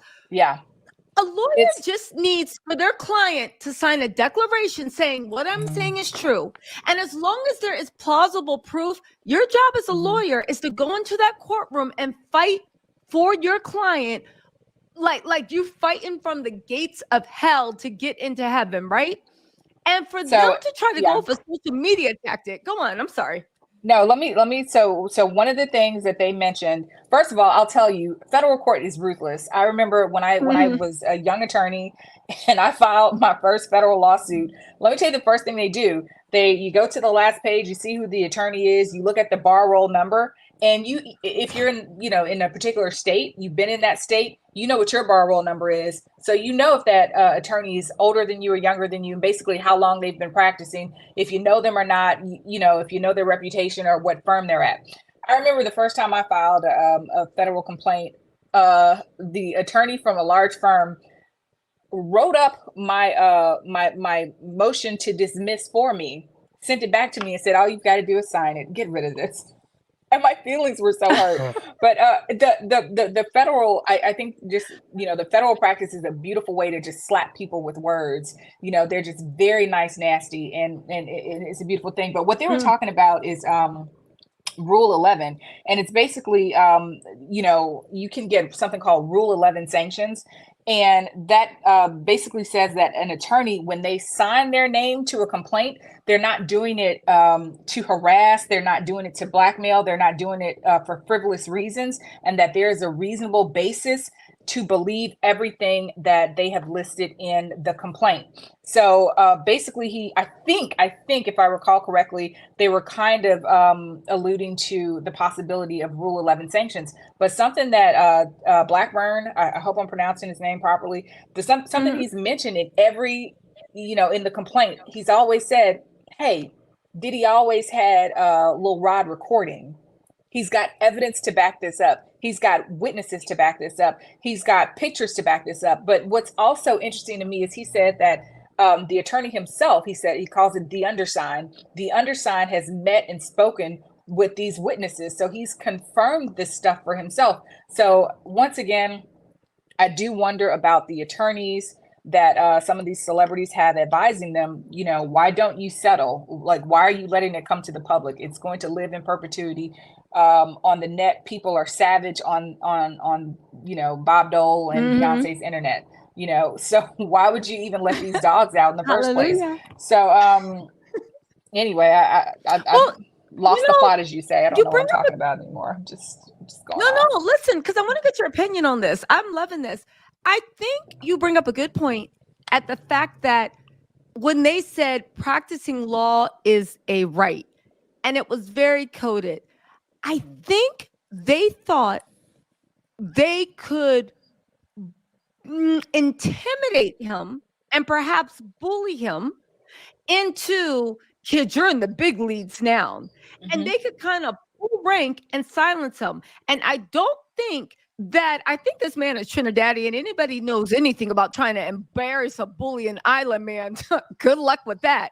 I don't think that they were ready for when they went low, he met them in hell, right? So he's not intimidated. And he just, every single time they tried to shut him up, he came with more evidence. He gave more stuff. On top of that, then he said, and there's a woman that got proof, well, according to her, that your son also did this, okay? But then even after that happened, to the fact of, law, again, you would know better than me, right? But from what I see, law to a certain point seems to be, in certain cases, a game of bluff. Do you think it's possible they really didn't believe that Rod had all the evidence they had because Diddy was maybe telling them? That's impossible. Nobody's ever filmed me. Like, do you think they were listening to their client being like, he's lying, and they went on the attack? Because if you honestly think, again, to your point, Tyrone even said in the last letter to the judge when they tried to get him on Rule 11 sanctions, I have all this and I'll show it to the court. Like, there's no problem in that. And all of a sudden, everything went on mute. What's your take on that? So interesting. Let me say first thing about bluff and law is, yeah, it's about maybe bluffing, but law is all about procedure, right? Like, Okay. we know all the time, like, you might have the facts, but who really knows what the facts are? You know, it's all about like, if you can put forth the facts in a manner in which people will believe it, you know. But my professor used to always say, procedure wins cases. And let me tell you an example about procedure. And I don't know if Blackburn was even thinking about this when he did this the way he did. But basically, when you file a suit, you have to serve the other party, or that party can waive service of process, right? And that's a formality. You have a certain amount of time within which to serve that person. I think what is the guy from UMG and the other guy from UMG? Lucien Grange. Yeah. His attorney said Blackburn filed this suit.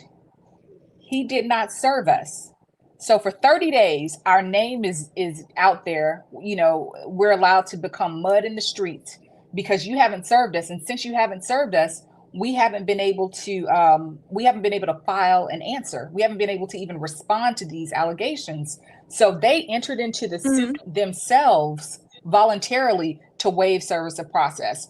And that's one thing that they were alleging, saying that basically he's playing dirty. I honestly don't know if he's playing dirty or if that's a tactic that it's clearly something that they've seen used before, but it's an old school procedural tactic. And that's what I mean. Like, in this case, procedure wins cases, and you get stronger and more knowledgeable when you've been in this game a decade or two. So that goes back to when somebody's filing suit against you, and I think you just mentioned it, Tisa. They didn't really take him seriously. You know, maybe not, who knows, but you know, you could argue that they didn't take him seriously because they looked up his bar roll number. You know, they looked up his history in Pacer. And if you guys don't know, Pacer is just the federal system where you can look up cases. Anybody can do it. But they probably looked him up in Pacer. They probably looked him up in whatever their local districts were to see what his history was. Probably called around, saw that he was a solo practitioner. You know, they don't know who his mentors are or where his relationships lie, but maybe they didn't take it seriously. And, you know, if we are to believe that the initial demand was something so low as $50,000, maybe they didn't think he'd go anywhere with it. Because I can't imagine somebody saying, I have evidence to back all of this up, and they're reading the petition that we all saw, or the complaint that we all saw that was filed. And I can't imagine them saying, hey, let's not try and work this out or make it go away. Let's go ahead and take this ish to trial. That doesn't make sense to me. But you never know what happens behind closed doors. You don't know what you bring up a good point. You don't know what happens behind closed doors. I would be willing to take a guess that, judging by the way Diddy's team has been utterly dismissive, condescending, and just outright, like, not even nice, nasty, just nasty. I do agree that they took this as a joke. I do want to say that, again, law is run on procedure. And as much as it's so funny, you're the third person that told me that. Thank you for bringing this up. It's such a great point, girl. You are always on point. Where what he did, by the way he filed and serviced the process, it was an old school, you know, a brown suit lawyer, Cadillac lawyer trick. But it's not a trick, but it works. And the fact that they were able to put all this out, they still haven't been served. They did this and that. Again, you're mad that this young lawyer that you looked up in Pacer, and you're like, oh, you're still new. He's young, hungry. Again, let's see what things plays out. But it seems like he is on his young Johnny Cochran vibes, right? People took Johnny Cochran as a joke until the joke was on them. So, and now, you know what I'm saying? They took it as a joke, and he is beating them at the game, because at the end of the day, you might have won the case back in 2004, 2008, but baby, it's It's a new 2024. game. I'm using correct procedure to run the social media game. And they have all these people in press talking about some rule 11. I don't know. Do you have any proof? And they don't even realize you will be stoned in the court of public opinion by the time this even, and if it gets thrown out, people are going to be like, yeah, but you know, it's probably Diddy's money. It's like, why did you let this happen over a 50,000? If it was 50,000, I'm sure they would have settled for a couple of million, and you still chose to do no. It'll never go away.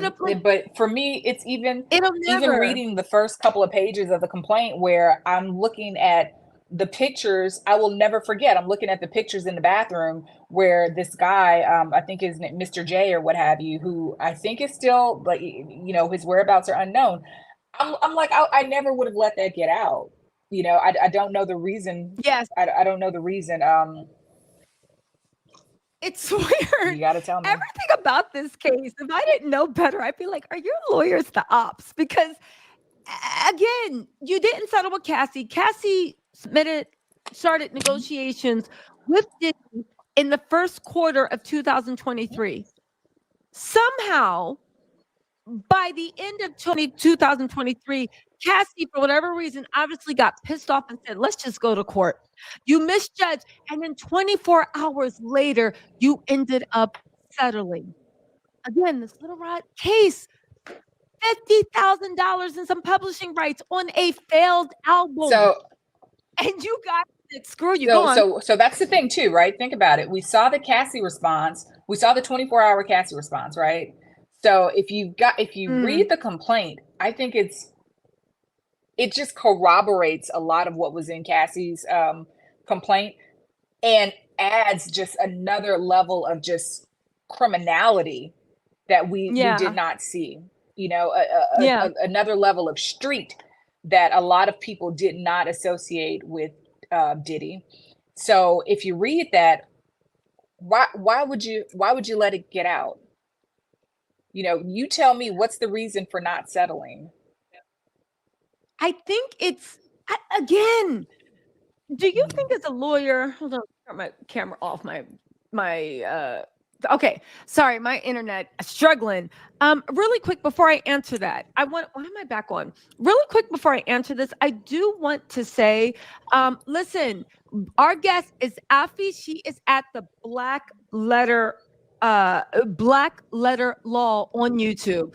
You guys, she is so close to getting monetized. There is 3,580 of you guys in this live. I know y'all played me, and I probably only got 89 likes, but it doesn't matter because I'm not here for myself. Can you guys please, there's a link in my description box directly to our YouTube channel. Can you guys please, can you guys please subscribe? She's so close to getting monetized. I want her here full time.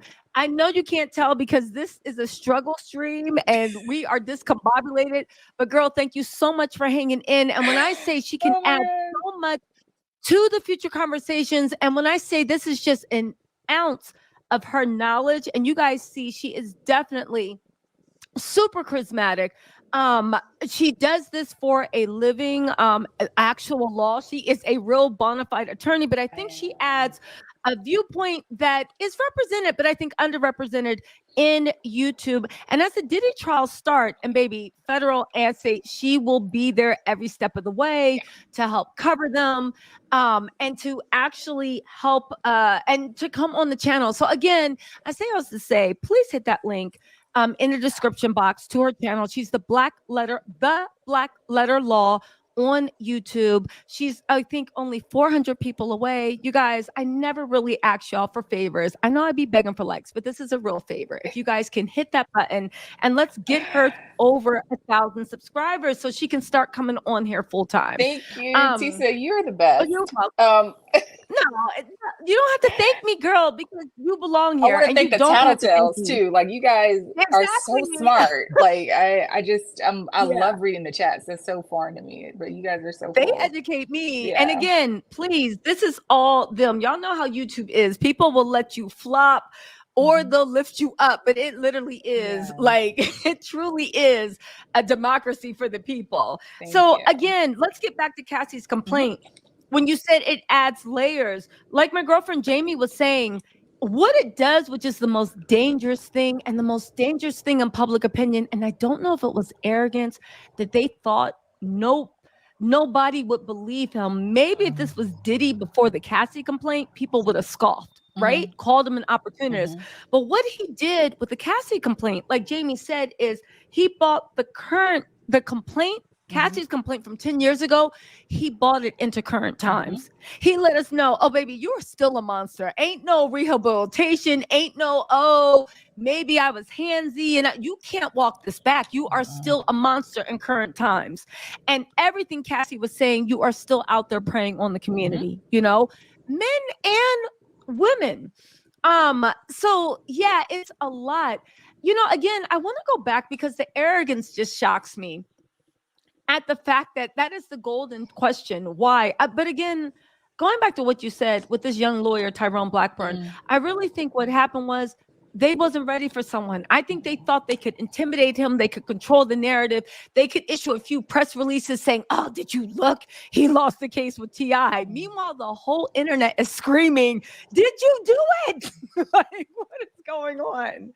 You know, like I literally did a live where I was like, Diddy facing all these charges, and he is on a pier in orange shorts doing the Diddy bop on his pier in Miami outside of Star Island property. And I was like, you look like a complete psycho. You are literally being compared to the Black Jeffrey Dahmer, the Black Jeffrey Epstein, and you out there doing the Harlem Shake, like, sir.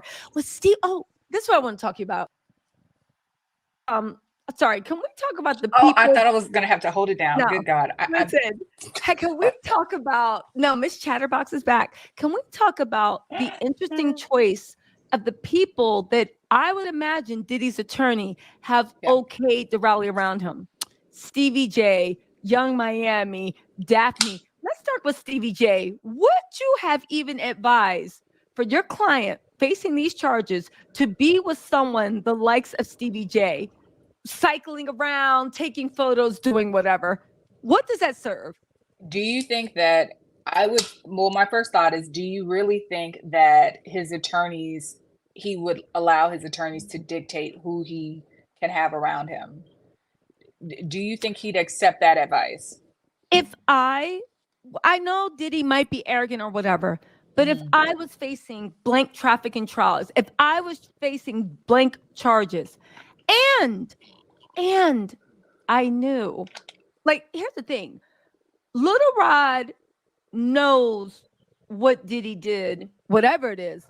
And Diddy knows what he did. So me being righteous in my fury that I am innocent is a completely different Tisa. You know, it's like my mom accusing me of stealing cookies. Tisa didn't eat the cookies. It's on a completely different time than Tisa that ate the cookies. Tisa ate the cookies. They go be standing in the kitchen circling the cookie jar, right? So Diddy knows that they're, you know what I'm saying? You're not gonna find me. But righteous fury Tisa will be sitting at the table like, I didn't eat those cookies. How dare you? Cookies? Yeah. No, I didn't. And I'm in the kitchen. What of it? Because I can be here, right? Yeah. Like, I dare you to accuse me of these cookies because I know I'm innocent. So Diddy, you know what you did, and you know the parts of the lawsuit with Cassie that's true, and the parts. So would I take my lawyer's advice if I was looking at those charges? Absolutely. Because here's the thing: someone's advising him, because when it happened, Misa, Carisha, Daphne, what's the other girl? I forget, Jade, Stevie J, they all rallied around Diddy with the same narrative. You know, militarization, these black men, they all rallied around him with the same narrative. So someone gave a game plan. Young Miami tried to lie and be like, that's ridiculous. I was never there, even though there is proof that you were there.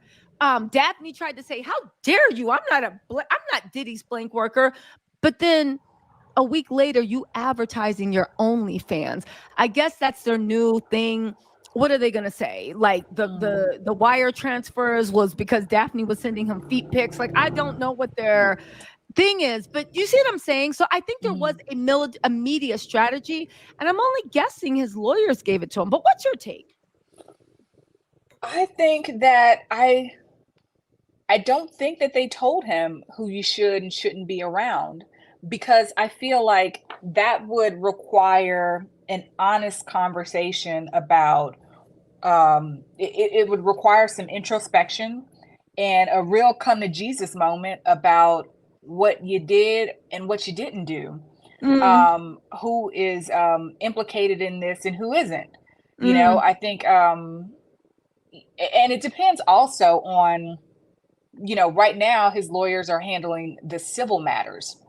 We don't know. There aren't any pending criminal matters. We just know and believe that there are criminal charges coming down. Girl. So this is another thing. No, let me tell you, this is another thing. A lot of times, I think one of his attorneys is a former AUSA, which is super important because, you know, he is going to be able to talk to the right people. He's going to be able to keep a track on these criminal charges. But yeah, like I said, right now, I think, you know, the lawyers that he has, they're dealing with the civil matter. So I don't think that they said, hey, don't hang around these people. That's just where I am. No, listen, let's challenge that. No, you might be right? But let's actually challenge that, shall we? Because he is a grown man. He's a grown, powerful mogul. Man, but Diddy wasn't flaunting Stevie J this much. Like Jamie said, he wasn't flaunting Stevie J this much before. We should just see him we would just see that Stevie we paid in the background attention to, right? That we paid attention to. No, Stevie J posted that, but look, he posted that video. I'd never seen him do anything like that before. You remember the video of like, this is a real 50, not 50. This is a real Diddy part. I'd never seen anything like that before. I didn't even know the extent of their relationship, but also I wasn't woke to it either prior to this. Well, that's what I mean about flaunting him. Stevie J was always in the background if you actually go back and think about it, but he was up front and center. They riding bikes like they a couple in love. Somebody said at this point, Diddy might as well walk the red carpet with Stevie. They are the new couple, right? It girl, Stevie J. But I will say this, right? To your point of, and what do you say to this? To your point of, they're concentrating on the civil charges. That is BS. They ain't doing anything with the civil charges except trying to. They are not negotiating. They're just trying to bully people into shutting up, and it is not working. I do believe that you have Bobby Sternum, right? You have Alec Baldwin's attorney. You have Jonathan Davey, and you got Sean Hawley, right? At the end of the day, one of them is a former United States U.S. attorney.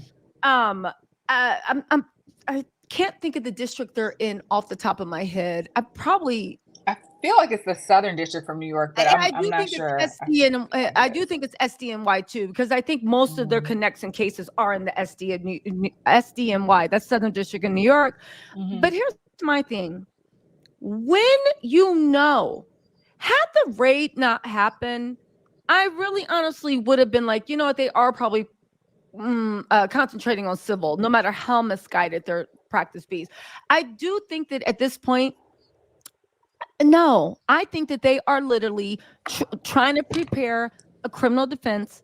I think that they are meeting with whoever or trying to get calls to see if they can kind of meet them where they're at, so that whatever's coming down the road, maybe there's somebody they can offer, maybe there's something they can offer to stop what's coming down the road. Again, what's the odds that Diddy is going to beat this? It can't be stopped.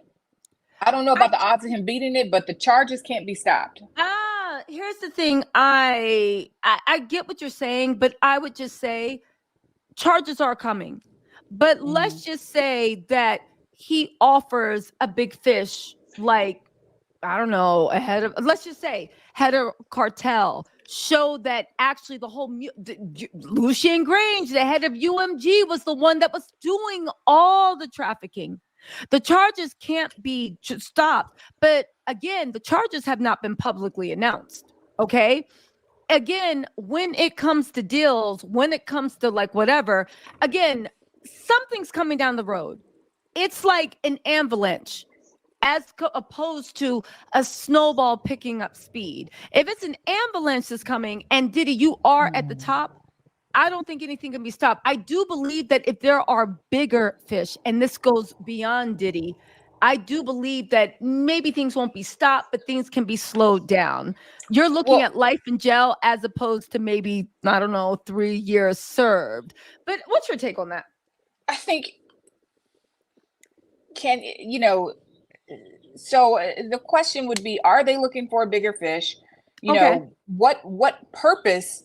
I talked about order and chaos. Even though you might have some illegalities happening in an area, in a region, whether it's a just local region or a state or just in the country, if you have, that illegalities happening, but you have somebody that's maintaining that order, you don't want to necessarily disrupt it because you don't know what you're getting after it. That's kind of like, when a dictator is in place, he might be like a pretty bad guy, but you topple him, the next person that comes through, might be 25 times worse. We've seen that a lot, even since the Arab Spring in what was that, 2010, 2011, So the question is, if there's a big fish, do they want that big fish?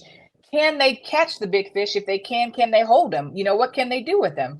And then I feel like this Diddy situation is kind of like, we talk about, people are always like, let's say in celebrity relationships, when he wronged this woman publicly, so she deserves a public apology, right? I think that this has been a very, very public matter, so it's not going to go away quietly with a good deal. The public was shown something, so the public is going to want answers. The public is going to want their hand in this. They're going to want to dabble in this and feel like they have a part of it, because the government put the public in it when allegedly they notified the media to this raid. So everybody's like, we in it now. No, you can't get a deal. Deal with this publicly. Good point. Okay, that's very, very good point. Lori, aka Lolo, thank you for being a member for 1 month. I just subscribed, and thank you, Tisa and Afi, for keeping us informed. Listen, you guys, there is 3,654 people in this live. Listen, I'm not even going to ask for likes. Afi is about 111 people away from being monetized. There is 3,600 of you. She will be covering the Diddy trial. She has been on numerous channels, but I want her on YouTube full time. You guys, I never ask for favors, but I'm telling you, my girl, she's going to add a lot to the community and the conversations. Plus, she is smart. She is beautiful. She is funny. She can keep you entertained. What more you want? Also, I want to say to Mel Bethel, this is a really good question for you, Afi. She said, do you believe Blackburn didn't serve them so Diddy's attorneys will file a motion-seeking response to not being reserved? Mel, tell me you a lawyer about telling me you're a lawyer. Giving Blackburn an opportunity to respond and let the public know that he has proof. What you think? And also, Mel, thank you so much for the super chat. Hey, Mel, gorgeous picture. I think that Blackburn's been saying he's got proof since he filed the original complaint and the amended complaint. He always says, I've got proof. I've got tapes. I've talked to witnesses. I don't think proof is the issue. I do wonder, did he delay strategically to leave it out there so the public could know what was happening and they didn't have an opportunity to respond? I do wonder. Or was it a rookie mistake? He's not a rookie, but he's a younger attorney. But, was it a mistake? Did he have a lot going on? Did he not get around to serving them yet? That is something that I wonder. But I think that these older attorneys took it as this was his strategy, because I think it's something that once you're, been in the game for just a second, that this is something you can do. And basically they were just hung out there like meat before alligators. They couldn't do anything until they were served. So I don't know that it was strategy or it was just a youthful mistake. But also I want to say something else too. Tisa, you mentioned that people were saying that like, oh, this attorney, he's young, he's no good. He lost on the TI trial.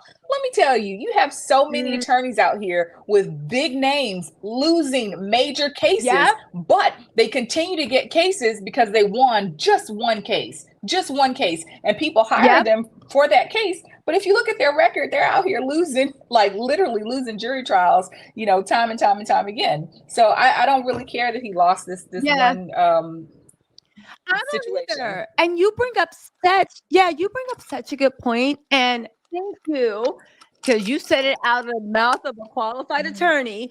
At the end of the day, you look at Sean Hawley, Danny Masterman, or whatever his name is, and Tory Lanez. Tory Lanez deservedly, and also Danny. But if you're going to look at wins and losses, your last two cases, what the hell? Bobby Sternum, just say Maxwell. Where is she sitting? Exactly. You look at Jonathan Davies. Let's go, Lil Wayne. You know, it's like there's so many things and so many cases. And like you said, losing a case as a lawyer, baby, it's like a football game, a soccer game. You can be a champion and still lose, and you can lose to a team that you're just like, how that happened? It just does. It's the luck of the draw. You do the best you can and you come back. So again, that was something that was such an odd strategy to almost put pedigree, like you said, you don't deserve to be here. This is a privilege. But again, it blew up in their faces.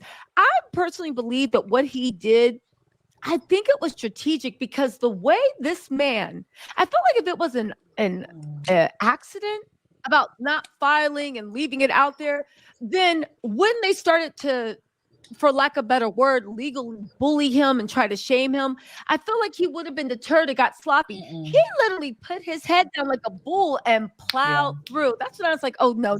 This is strategy. He's not giving up. He is entrenched.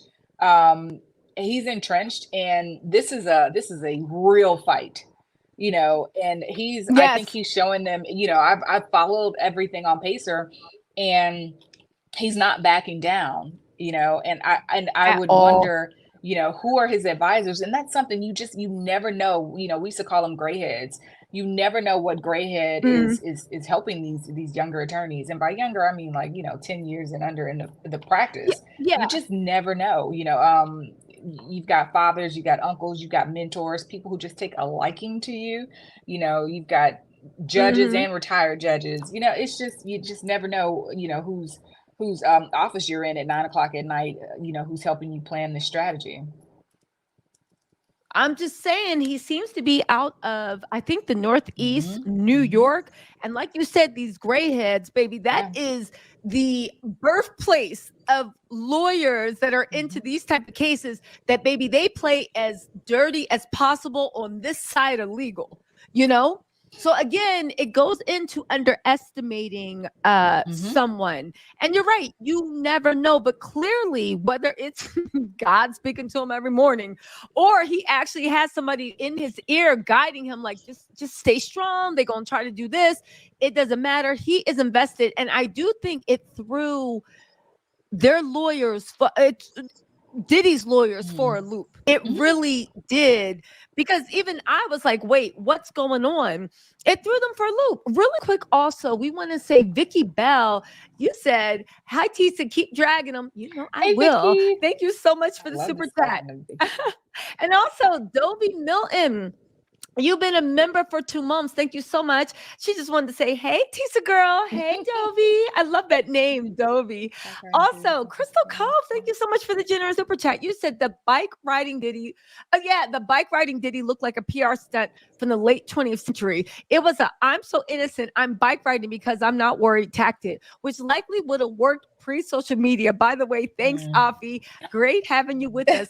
Let me just say, I gotta say this about the bike riding, right? What in the world was that? You are being accused of being the rap Jeffrey Dahmer. And you with your big old 65-year-old self. I'm not being ageist. I'm just saying it looked awkward. You can look at Diddy and say, you are not a bike rider. Yeah, you want to be on the lounge chair sipping tequila on the rocks, but not from the spiked bottle. You just look like you are living the life of luxury. You're not in a physical activity. You got Stevie J and his dirtbag self behind you. You're being accused of all this crazy stuff. You stopped by a group of young They look young, 20-something-year-old Black women in bikinis. They're screaming your name. The optics just reminded me of all the things that you did and all the ways you probably took advantage of your celebrity. That was the dumbest thing. When I saw those girls jumping up and down, I said, first of all, how much did you pay these women to do it? And second of all, it's the optics. It reminded me, this is how you even started this shit. People were starstruck. You and your dirtbag friends went riding around. And before you know it, these girls were passed out off of some De Leon and whatever, and Tucci or whatever, Tusi or whatever. But Tisa, let me tell you, he still has a huge amount of supporters. He has a lot of people that are still saying, you know, it's just about money. And it's so funny. I was reading about the Shine Diddy and the Bodyguard trial last week, and the attorney, it was Johnny Cochran and the other Branthman, I think, who's okay. He represented a member, I think, allegedly, who was a member of the mob.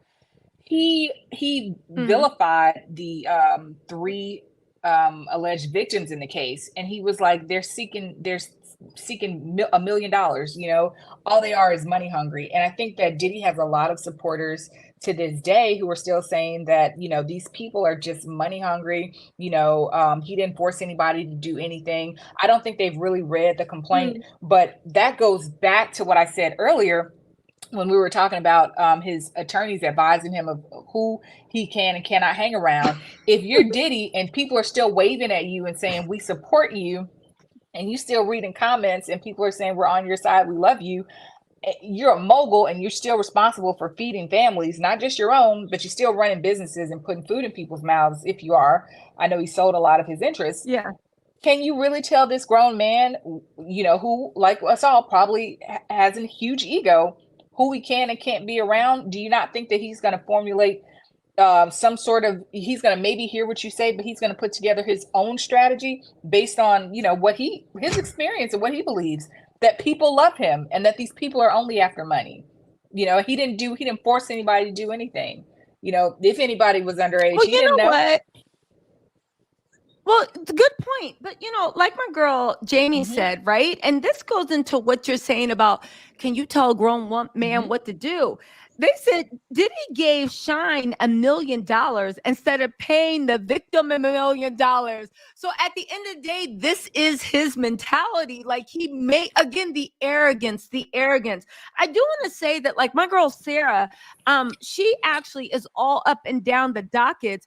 And she said she has it on good authority that because she actually works out of New York, right? And has seen Blackburn in action. And she said she thinks 100% Blackburn has done this purposely, right? Delayed. This is a common strategy that he uses. Also saying that he does have some advisors that have been in the game for a while because you have 90 days to serve in federal court, right? Also, that docket about the TI thing, just to clarify, because I saw you guys in the comments, right? Shane in the comments said that, which is true, there was never a TI trial. It was a referral to the feds. So they just referred the case to TI to the feds. Now, I'm not going to say anything about Atlanta's court systems, but yeah, okay. And because I don't know, I feel like Atlanta, like they got their own, I don't know what goes on. They got their own thing going on there, right? It's an upside down land, right? The only case, who is this? Fakim said the only case that Blackburn had against TI was the Sabrina Peterson case. And that case is going to trial in December. Is it? I thought that was dismissed on summary judgment. No. Whoa, really? No, it's going to trial in December. I believe, actually, I remember it was dismissed on summary judgment in New York. I think it was refiled in California, maybe for jurisdiction or whatever, but it's going to trial in December. So yeah, let's see what happens with that. Again, let's see what happens with that. Really quick, you guys, I just want to say, hold on, where are we at? You Can I guys. answer a question? Yeah, please go on. Jump Okay, in so there here. was somebody, this is a question I actually want to look up because I don't know. Somebody asked about, I think Lil Rod, maybe about Cassie, and it was about, did they file with the EEOC? Because because it started with a work issue. And usually if you have like a work complaint, you have to file with the EEOC, Equal Employment Commission, and they investigate, and then they'll, give their determination, and they'll give you, I think it's a right to sue letter. I did one case like that, maybe like 12 years ago. I don't really remember the procedure, but I don't know the answer, and I'm going to look it up because I don't think that they filed with the EEOC because it would have been in the complaint that they did. So that's a really good question. Who asked Again, that? with the EEOC, it does lead me to believe when it comes to filing, at the end of the day, I do believe that, and tell me if I'm wrong, right? Even if they didn't file with the EEOC, we know the workplace complaint. However, she brought up serious allegations of blank trafficking, Right. that. I do believe that when they did file, an attorney on Douglas Wigmer's level, just like an attorney on Tyrone Blackburn's level, you would go to the local authorities and actually file a complaint with the police to start it off. Again, will it go anywhere? Who knows? But you do that to let them know I'm not playing, Again, it's all nonsensical because I would have thought if they weren't scared of Cassie filing, they would have fought her a little bit more, not rolled over 24 hours later. That was so weird, but it makes me wonder what Cassie actually said. Really quick, they said that Afi is almost at 1,000 subscribers. Let's see where she's at. You guys, Wait a second. Afi is 15 subscribers away from being monetized.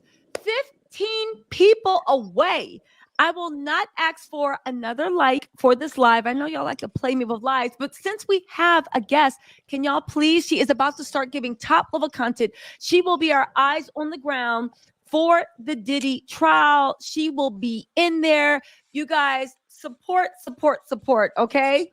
She's a really solid person. Smart as can be. Beautiful. You are. You're smart. You're beautiful. And not only that, but you also have real life experience practicing this. You're not just speaking hypothetically. Anybody can speak hypothetically. You actually bring real practical application and you make the law come to life. So let's get you to 1,000. Only 15 people. There's 3,452 people in this. Thank you. There is a link to her website, her YouTube page in the description box. Please click on it. Make sure y'all come back to the live, but still click on it. 15 of y'all, and just like, come on, y'all. Christmas comes early. What? Hold on. We got a special super chat. Black Letter Law. She's at 966 subscribers. We can do it. That's right, Miss Notary. And baby girl, thank you. Hold on. Black Letter Law. You guys, look who Affy bought to the chat. Boom. We got a super chat from Tyrone Blackburn. Woo! Hey, Tyrone. $10. Hey, Mr. Tyrone. Blackburn. Tell us if it was strategy. Well, hold on, Mr. Blackburn. I expect a few more zeros if you settle that case with Little Rod. I'm just joking. Welcome to the chat. He said, hi, Tattle Tells. I never lost a case. T.I. Tiny was federal referral. The only case I have against them is for Sabrina Peter.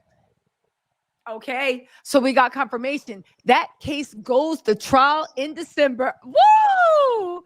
You see, you guys. This is hot, honey. This is hot. This is hot. He said, I have never lost the case. Don't get it twisted. So, Mr. Blackburn, if you're still in the chat, I have questions. Check the chat. Can you talk about the strategy?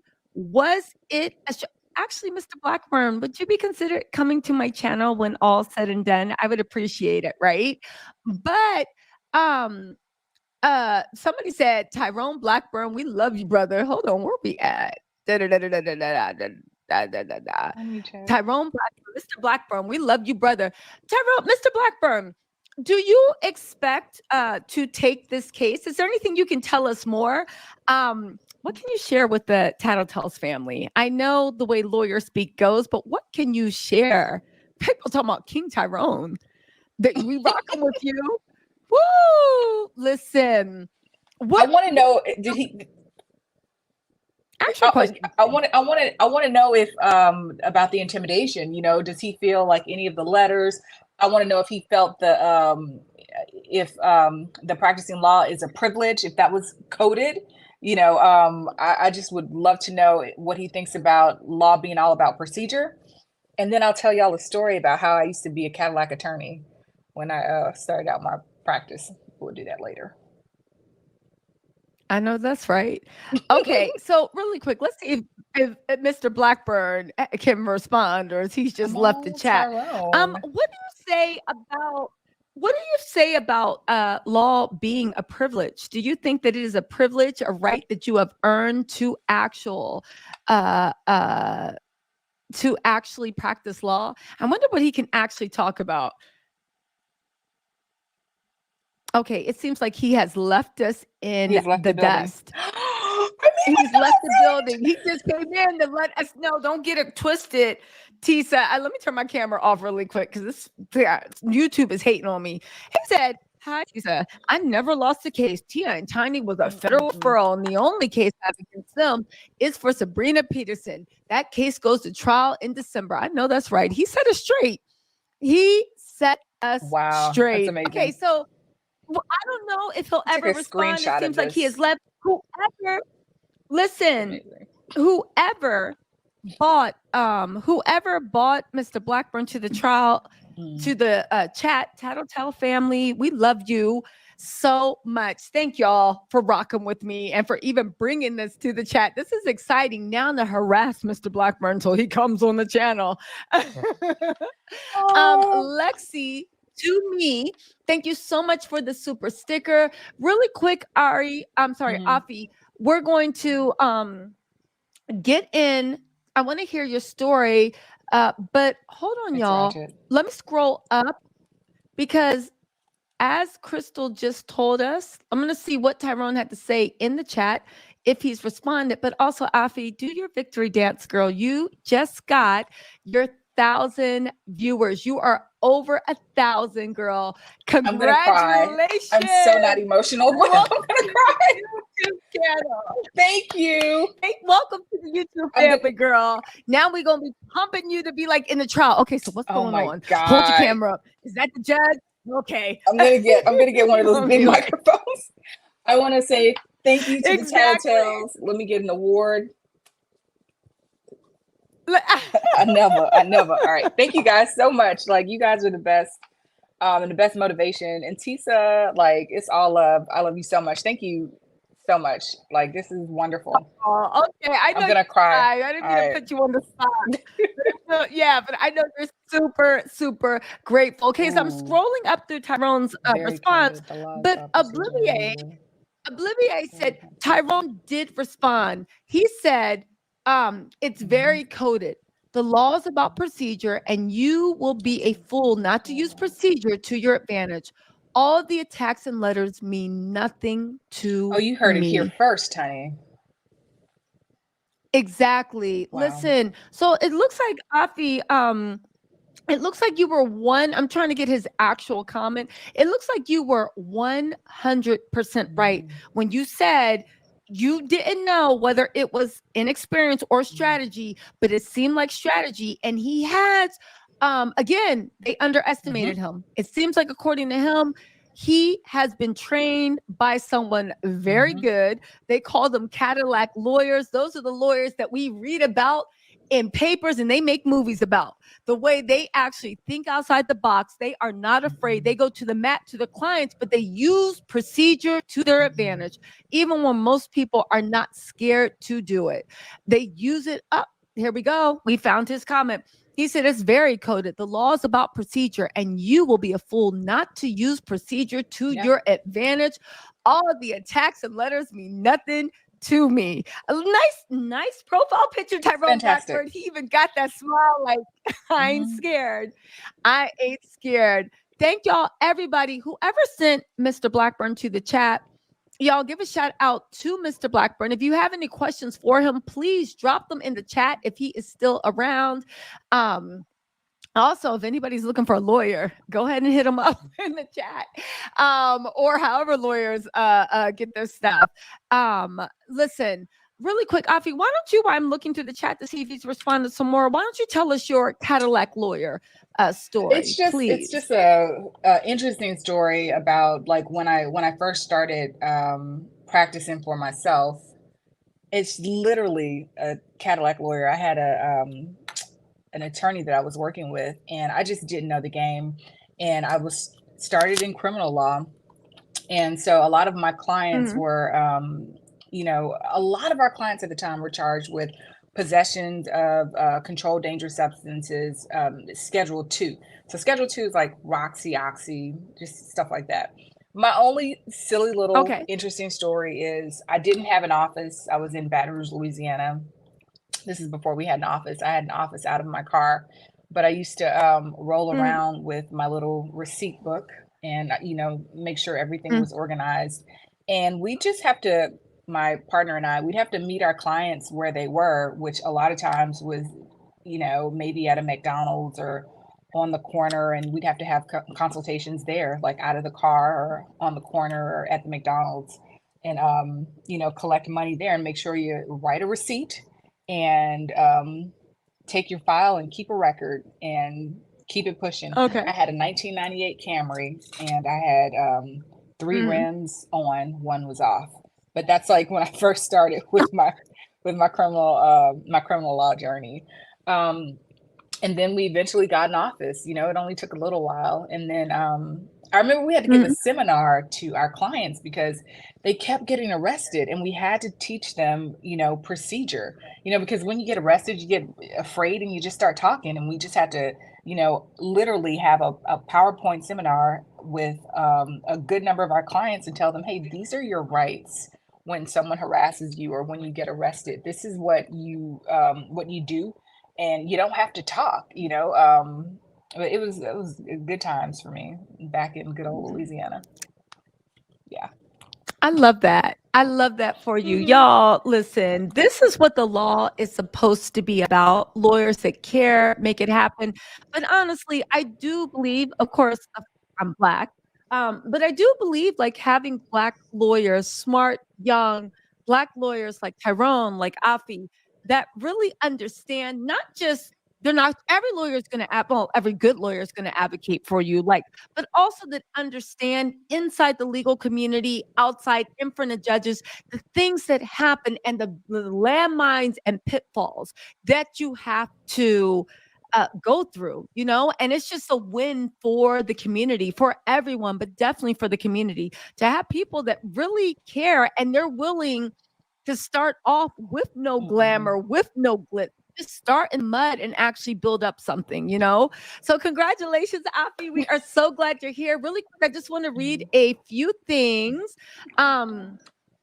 Crystal, like she said, you're over 1,000.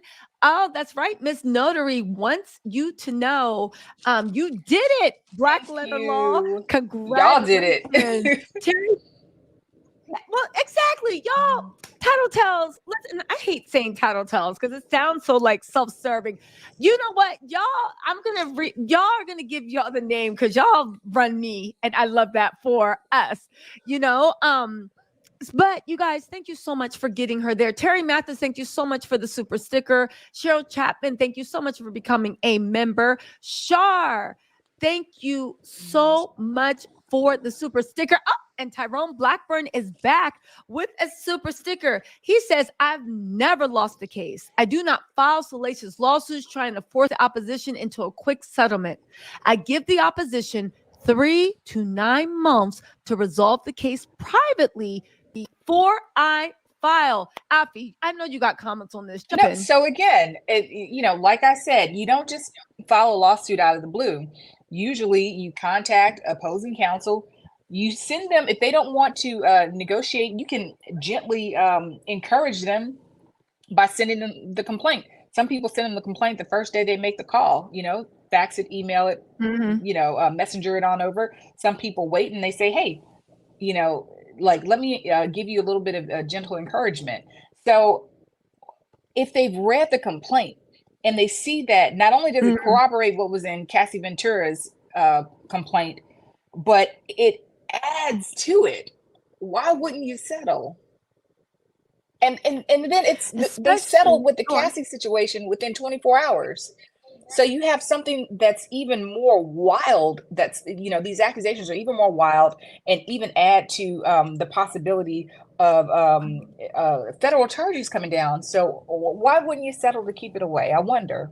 You know, again, who's advising you? You know, there is a theory that Diddy is washing money. Okay. We'll see what the feds come out in the thing that he is washing money for who. I would imagine is some type of criminal organization if he is, because who else needs money washed? When you say why, you know, there's a theory going around that Diddy is just tired. Maybe this is his way out too. Maybe he did it. He kind of wanted to get caught for whatever reason. Same way Jeffrey Dahmer wanted to see if he could get caught. He wanted people to know.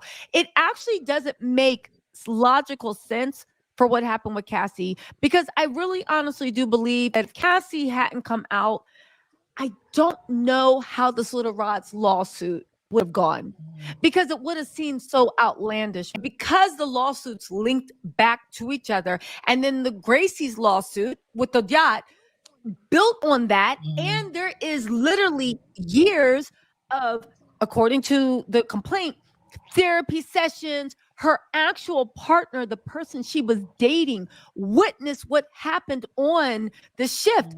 Little Rod happened to be taping in the recording studio, mixtape recording studio. So there's an audio of what happened. And there was a transcript on top of that, and the transcript sounds damning. It does just make you wonder, has everybody in Diddy land lost their mind? Or like you said, do they have a client through their ego is just uncontrollable? You know? So something else too, Lil Rod, from what I understand, they didn't know each other very well or for very long. So if Diddy entrusted Lil Rod with videoing him and photographing him and basically chronicling everything that he was doing and, you know, encouraged it, he's got to have done that with other people. So I imagine there's so many more videos out there, so much more just evidence that's out there from people that were in his life a lot longer. So, and who knows like how they're going to get that, how they're going to discover that, but it's definitely out there. People are creatures of habit. You know, if you did that with somebody you don't know very well, you know, you did it with somebody that you've entrusted. Who's the gentleman? I forget his name, but he was in Diddy's life for a very long time. He was his concierge or his butler. I know he used to hold an umbrella for him. Farnsworth Bentley. You know, people are just digging back into the past. You know, I do wonder if anybody's reached out to him and spoken with him about his time with Diddy. So funny you say that. He did post something that said on his Instagram stories, when I get nervous, I start talking. What? Wow. Right? Yeah, he posted, when I get nervous. Let me get the exact thread. Farnsworth Bentley. Hold on. Farnsworth Bentley. Hold on. Farnsworth Bentley post nervous. Hold on. Y'all know me and my Google skills. Okay, so he posted and delete, when I get God, where is this? He has 2 children in Atlanta. He posted and deleted, when I get nervous, I start talking. Oh yeah, when I get nervous, I tell the truth. He was quoting Jay-Z. Now, when I saw that, I was like, are you asking for a payout? Is Diddy threatening you? Like, are you saying, yo, back off? It's odd that out of the blue he posted that. Or maybe he knew that at the end of the day he can get some money from Diddy, which it makes me think. I mean, I'm not going to get into what the relationship was, because he's married with 2 children in Atlanta. Do with that what you will. But what do you take from that? Him just posting that out of the blue. He tweeted that, and then he posted that, and then he deleted it right away. What do you think about That's that? different. I don't know if they, Sean Hawley and Jonathan Davis. I will get back to that. Tyrone is speaking. Yeah, let's do Sean this. Hawley and Jonathan Why don't Davis. you read it? Okay, yeah. Sorry, I didn't mean to just do that. I didn't mean to jump in. Oh, please go. Sean Hawley and Jonathan Davis had the facts and evidence to Lil Rod's case 2 months prior to the lawsuit being filed. Also, I pick my clients. I do not pick their facts or their evidence. Wow. Thank you for that information. Girl, yeah, you know what's so funny? Lawyers see lawyers. You peep this from the beginning when you're like, it seems like Tyrone Blackburn did A, B, and C. So I guess you're right? A lawyer like sees like. Sean Hawley and Jonathan Davis had the facts and evidence of Little Rod's case 2 months prior to the lawsuit. You know what I will always say, and let's see what Mr. Blackburn has to say. Cheryl wants to say congratulations on the 1,000+ subscribers. Thank you, Cheryl. I will say this. With the Sean Hawley and Jonathan Davis, I do kind of think what the game changer was in the court of public opinion, even though we were already side-eyeing Diddy, after that raid happened, all these little tricks in my mind that they were using, these old school legal methods, I think it all went out the table, all went out the window. Because if you had any doubt that there was potential validity in what Little Rod was saying, after we saw that raid, I don't care what anybody says, you had like they like to say, a militarized raid on that property. It did nothing but in the court of public opinion say, okay, Ninja, you did it. You did it. So maybe they had a plan of attack to handle Little Rod, and the raid came out of nowhere. And that was the game. That was the wild card. What do you think about that? Again, it doesn't. So I read Blackburn's complaint, and for everything that he alleged, from what I read, he said, and guess what? I can back it up. If you're telling me you can back it up, if you're telling me you have video evidence for these allegations, I'm going to be shaking in my boots, and I'm going to advise, I'm going to say, how much are you looking for? Can you give us what you have and then go away? There's no way I would have let this. And again, I don't know everything that they know or knew, but for me, I would say, hey, you don't want to further damage your image, especially because, again, his stuff just corroborated Ventura's complaint, and it just added to it, because I felt like in Cassie's complaint, she was with him for years, a decade, right? There's so much that it was clear that she didn't include in there that she very well could have. Yeah. So I just feel like he just added color to a very black and white complaint, and then I think the next thing he can do is add some animation to it, settle that. Maybe we want the mixtape released post haste. I will say that Tyrone Blackburn, and not just because he might be listening in, but again, he is young, he is black, he is talented, and he is not scared. And that's what you need to make it in the legal. Yeah, that's exactly what you need in this legal profession. I really wish Little Rod luck if even 1/10 of these allegations are true. I wish that they actually get justice. This is the last thing I'm going to talk about before we go. How much do you, because I've spoke about this in the past, but baby, you are a resident legal advisor. You actually bought Mr. Blackburn through the channel. I guess lawyers seek out other lawyers, right? All you and your people. Well, listen, I know it wasn't you, but still, it was a good chat. Maybe, but here's my whole point. Unless you're a Tattle Tell, Mr. Blackburn. Wink 2 times if you're a Tattle Tell. But I do think, this is a question I've long had, right? If these federal charges come, and again, people are saying that it is 90% certain if they are going to come, because if it doesn't, the federal government is going to have so much egg on their face, and it's going to turn into, look at you harassing a black man, right? Absolutely. And I'll be the first to lead that charge. Like, if nothing comes to this, it's like, okay, wait, what is going on? But if these charges are proven in federal court, what position does that put Little Rod and all of Blackburn's other clients, as well as Wigmore's clients? Where does that put them? if the trafficking, the drugs, blah, blah, blah, are actually proven true in federal court? So, Blackburn can tell you better than I can, but this often happens. You'll have just parallel matters.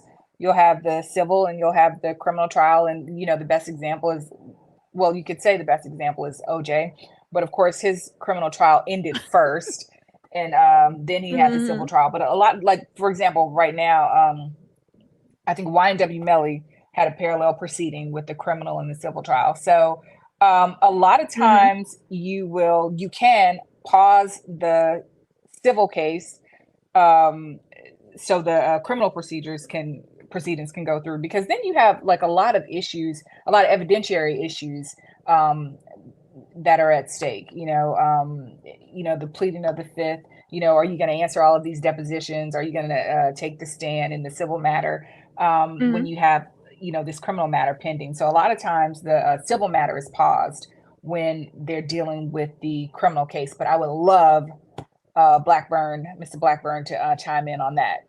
But that's my position. That's my opinion, and from what I've seen. Yeah. Okay. That's a really good opinion. I do want to say, first of all, Cheryl said, congratulations on your subbies. Thank you, Cheryl. Thank you for the super chat. Shamala says, thank you for the super chat, says, hi, Tisa, this is my first super chat. Welcome, welcome, welcome. There is a concerted effort to discredit Mr. Blackburn all over YouTube. They don't seem to have the facts or law on their side. Is this a Sean Hawley op? Listen, we can't actually accuse Sean Hawley of anything. This does fit her MO. Sean Hawley runs these social media plays. She is on the team. I will say that it's odd because, again, on my side of YouTube, everybody agrees with Mr. Blackburn. When I go on TikTok, everybody is windmilling for Little Rod. I don't know if it's a concerted effort. I do think the longer I'm on social media, the more you start to see that not that people are compromised. Maybe some people don't understand the law, like the way somebody's like, all these accusations, when are we getting proof? And it's like, that's what a complaint is. It's accusations. You go into the court of law, you write your accusations down, and then in discovery, you bring the proof. And then after that, the trial calendar is set. Well, the trial calendar is set first, and you go into discovery, and then you go in front of the jury and you're like, these are the accusations and these are the proof. And the jury decides what is actual fact. So I find it odd, the stance that some people are saying, but again, it's really, really odd, really weird. What's your take on this, Afi? So, good God, I was reading the comments. Oh, okay. So, Shaymale. Okay. So, or Shamala. Shaymale. I'm sorry. It's a beautiful name either way. Okay. Yeah, I don't know. I like Sean Hawley a lot. I don't know that she. So something I've seen, and I saw this when I was at the covering the Tory Lanez trial with. I met a lot of YouTubers, and I think with cases like this, and I've dealt with a lot of true crime matters as well. Cases like this, it's just like life. People want a side, they want to pick a side, and they want to it's like a team, like two football teams, and it's a match, and they choose a side, they stick to it, and they go hard for their side. And it gives people life, and it feeds them both, like literally and emotionally. So I don't know that it's a Sean Hawley op, I wouldn't say that, but I think that people want to pick sides, and that's what they did certainly with the Tory Lanez and Meg Thee Stallion trial, and it's based on their experiences, and whatever their personal beliefs are. So Listen, we got a lot of respect for Sean Hawley. She's very good at what she does. I 100% do believe that she runs, it's part of her strategy. She runs counter social media narratives. Usually before the people get to court, maybe it can jury taint, people that are on social media usually end up being on juries or the people around them. It's a very good legal strategy. On top of that, sometimes the court of public opinion can make somebody drop their claims or maybe settle for a lower price. If everybody's like, you liar, nobody believes you, again, if this is a Sean Hawley op. So again, we have a lot of respect for Sean Hawley. She is very good at what she does. I do think that if Sean Hawley is running this social media portion, and before he gets to court, I think that she's been outclassed. I think that she needs to go back to the playing field, because I do think that whoever is trying to do this to Little Rod's attorney, and again, it's like sports teams. I have a lot of respect for Sean Hawley. If Diddy's found to be guilty, it's like the people that defend murderers. Yeah, you're a good attorney, but let's just call a spade a spade. It is what it is. Listen, so that's that. I also want to get to, oh my God, Paul Harrison. Thank you so much for the super chat. Paul Harrison, thank you. So dinner is said, what's up, Tisa? With the FBI risked their reputation on a failed raid of Diddy's homes. Now, you know what? Jamie answered to that. She says, an ex-FBI agent on Nancy Grace said that 99.9% of all times the feds come, right? And with a raid of that magnitude, they do not fail.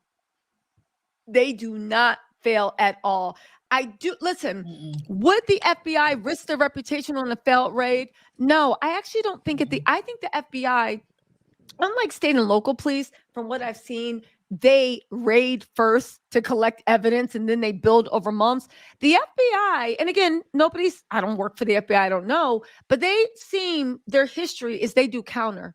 The FBI, once they think they have everything that they need, they then do the raid, because they know that once the raid happens, everybody starts getting their story straight, hiding evidence, doing this, doing that. So typically by the time they descend on you, they pretty much have what they think, and they're just trying to see, is there anything else, or maybe they're looking for a few last missing pieces. Afi, what's your take on that? Okay, so no, they wouldn't risk their reputation on a failed raid. We talked about this earlier. I firmly believe some charges are coming down, and I think that they firmly believe in their cause. Right?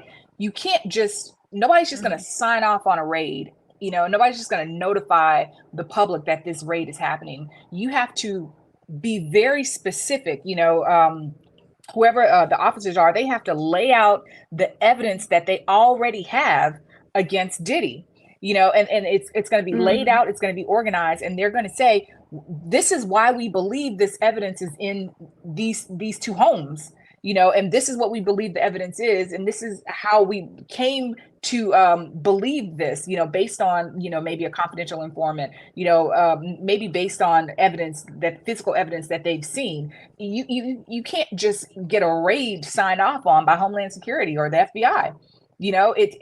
So they definitely have some concrete, strong evidence that allowed them to be able to raid his homes and seek out whatever evidence that they believe is there. I mean, they wouldn't risk their reputation on such a grand scale with such a huge audience behind a billionaire who, again, feeds people. Back in 1999, Shine said he's $100 million man. Now he's $1 billion man. That means there are industries behind him. There are people, he needs to stay employed. He needs to stay profitable. So, you can't just do something like this to a person with so much clout and, there not be any consequences. So they're not going to let this go. Criminal charges are coming, I firmly believe. You bring up a good point. On top of them risking their reputation and like you said, they had to go in front of a judge and not just get approval. The judge was probably like, why do you need 6 tanks? Why do you need 300 men? It's even a thing. And like you said, it's not just the fact that he's rich. It's the fact that he is an industry. There is record, there is music, there is clothing. He has billionaire investors, a lot of stuff, and people are interested in him staying clean. So the feds know all this going in. And again, so funny that you say that. It's like the same way they were attacking Tyrone Blackburn. It's the same way they kind of attack the feds. When you can't attack the facts, you attack the lawyer. They attacked the lawyer in Blackburn's case. However, they didn't even attack the facts in the Fed case. They attacked the fact that, but why you come and tear the place up? Not what you were looking for, not this, that, no, but like you were really mean to mess up the room. So again, they're taking an interesting. No, we know what they were looking for too, because I think his attorney, when he made that statement, he was like, "Oh, these are based on baseless allegations," and I think he referenced Ventura's complaint. So I think they were definitely looking for the tapes. Because he said they were the complaints about the FOs and the African. I don't know what I can say, but so we know what they were looking for. We know what they were looking for. So but sorry, go ahead. It's in front of my mouth. No, but you're completely right. They knew what they were looking for. And again, I thought it was weird. Out of all that, they were like showing photos of the way they tore up the house. Like, girl, we all think that there are people hidden in tunnels. Like it's the movie Taken, and you talk about ice cream cone pillows were flipped over by the feds. This is in any other case. But this isn't a DUI. This isn't I don't know, wire fraud or white collar crime where you're like, there was no violence involved. Why did you do this? Girl, we are talking about, they did the same thing to just, oddly enough, I think they did the same thing to just saying Maxwell's house. And I think, she had Bobby Sternholm, who's also on Diddy's counsel, representing her. And they tried the same play, talking about, I can't believe you came into the house and did this and that. And we were like, girl, you were rolling with Jeffrey Epstein. You can't be serious. So it's interesting, very interesting. I just want to say also, Cheryl, thank you so much, Cheryl Chapman, for gifting a Tattle Tells membership. You guys, shout out to Cheryl for gifting membership. Hey, the dopest nerd said, the dopest nerd. What's up, girl? Said Shine is a We got to talk about that. No, listen, I promise you guys one thing. This connection's horrible. I want to make sure my face is on there. We are going live tomorrow to talk about the whole Shine case. Afi has a lot to say, and we might even be able to get the woman who Shine actually banged in the face. I'm working to actually get her on my channel. Maybe she might even call in and we can have a panel, lawyer and Natanya actually speaking her truth. We're going to try to go live tomorrow, but in any case, we're going to try to get Natanya on the channel too. Also, Shar says, this live is amazing. Great job, ladies. Listen, I bow to Afi. Thank you so much for blessing the channel. But yeah, Paul, listen, I don't think the FBI would risk the reputation. You heard it from Afi. She is a seasoned lawyer. She believes that some type of something is 100% coming. On top of that, I would be interested to know, I guess he couldn't talk on it, if Mr. Blackburn would actually think that there were some type of charges coming. That's what I wanted to ask you. Yeah, how do you think that, let's just say that Diddy is convicted of blank trafficking, smuggling, wire fraud, laundering money, and maybe part of that wire fraud was proving that he paid some of those ladies for blank work. How do you think that will affect Little Rod's case civilly? Oh, he did comment on it. So did he? Yes, Tyrone commented on it. I don't know how to go back to comments. I can only see a few, but I think he said that the civil case will be paused. But I think you're asking like whether some of the evidence can be used from the criminal trial in the civil trial. Yeah, I'm looking for Tyrone's comment, but he does mention that the civil trial will be paused while the federal is happening. So that's good. But please, can you make your comment? I'm going to go to the chat and try to find his comment again. Afi, did you want to comment? Oh, no, I'm good. Okay. So in any case, how do you think that the federal will actually affect the trial if he is convicted of any of these things? Do you think it will help Little Rod's case, hurt Little Rod's case? What do you think? I think that if some evidence comes out in the criminal trial, some relevant evidence comes out in the criminal trial, he can definitely use it in the civil trial, and I think it'll help his case. Definitely. I think this is a win for Blackburn. I think Mhm. that a lot of the digging for evidence, the federal government is going to actually do. We know the federal government has an unlimited payroll, unlimited budget. We know that this is a big face. They definitely got more money than Diddy does. Diddy will go bankrupted. Diddy will go bankrupt before he ever outspends the federal government. So I genuinely do believe uh, I do believe that whatever is proven, the federal government is going to be going through records. They're going to go to this. I think a lot of stuff will actually be proven in the case. So it is literally, I guess, the winds of justice are on Little Rod's back, pushing him forward. And actually, again, this is some of the best time I think that somebody could actually, that the feds could have rated. I think it's really good timing for the civil case. Excellent timing for the civil case. What's your opinion on that?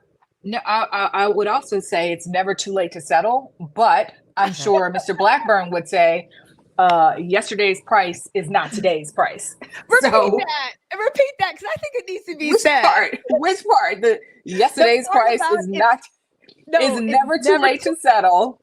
And Mr. Blackburn will say yesterday's price is not today's price. Woo! The price just went up, baby. Tyrone Blackburn said the civil case will be put on pause. Diddy was served in Liza Gardner's case, and he has not made an appearance. Default judgment motion loading. Alfie, what's a default judgment motion? So basically, when a suit is filed and you serve the person, which is a formal proceeding, service of process, saying you've been served, a lawsuit has been filed against you, you have a certain amount of time within which to answer and and that answer serves as an appearance in court. You can also file certain motions to say that the court doesn't have jurisdiction, or there's like some type of deficiency in the service or what have you. But let's just say everything was perfect. You have a certain amount of time within which to file that answer. If you don't file the answer, the original complaining party, they file what's called a default judgment. You get notice of that default judgment. So once you get notice of that default judgment, you can come and make an appearance. You have a certain amount of time to do that. If you don't make the appearance, you will get a judgment of default, the original complaining party, right? You'll get a judgment of default. This happened in the Games case. He got a default judgment against him, I believe. Oh, that's from right. From memory, I believe it was like $1 million default judgment because he never made an appearance. He never answered in the case. So if you don't answer, you can ask the court to grant a default judgment. Usually they'll enter a preliminary default, which gives you an opportunity to come in and answer. If you don't answer within that amount of time, you can ask the court to confirm the default. When the default judgment is confirmed against you, the amount of money that you were asking for, you get. So that's what he means, default judgment loading. Default judgment motion loading. Thank you for Blackburn, tell me if I'm wrong. Also, Blackburn said when you can't attack the facts, you attack the lawyer. Mm-hmm.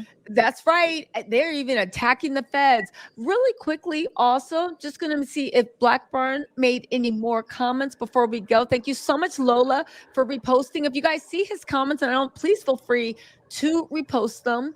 I don't want to miss anything. This is actually really huge. This is a great night. Jesus. And we're about to go, Afi. I know I've had you on for 3 hours, but let's do a really quick check to see what's going on.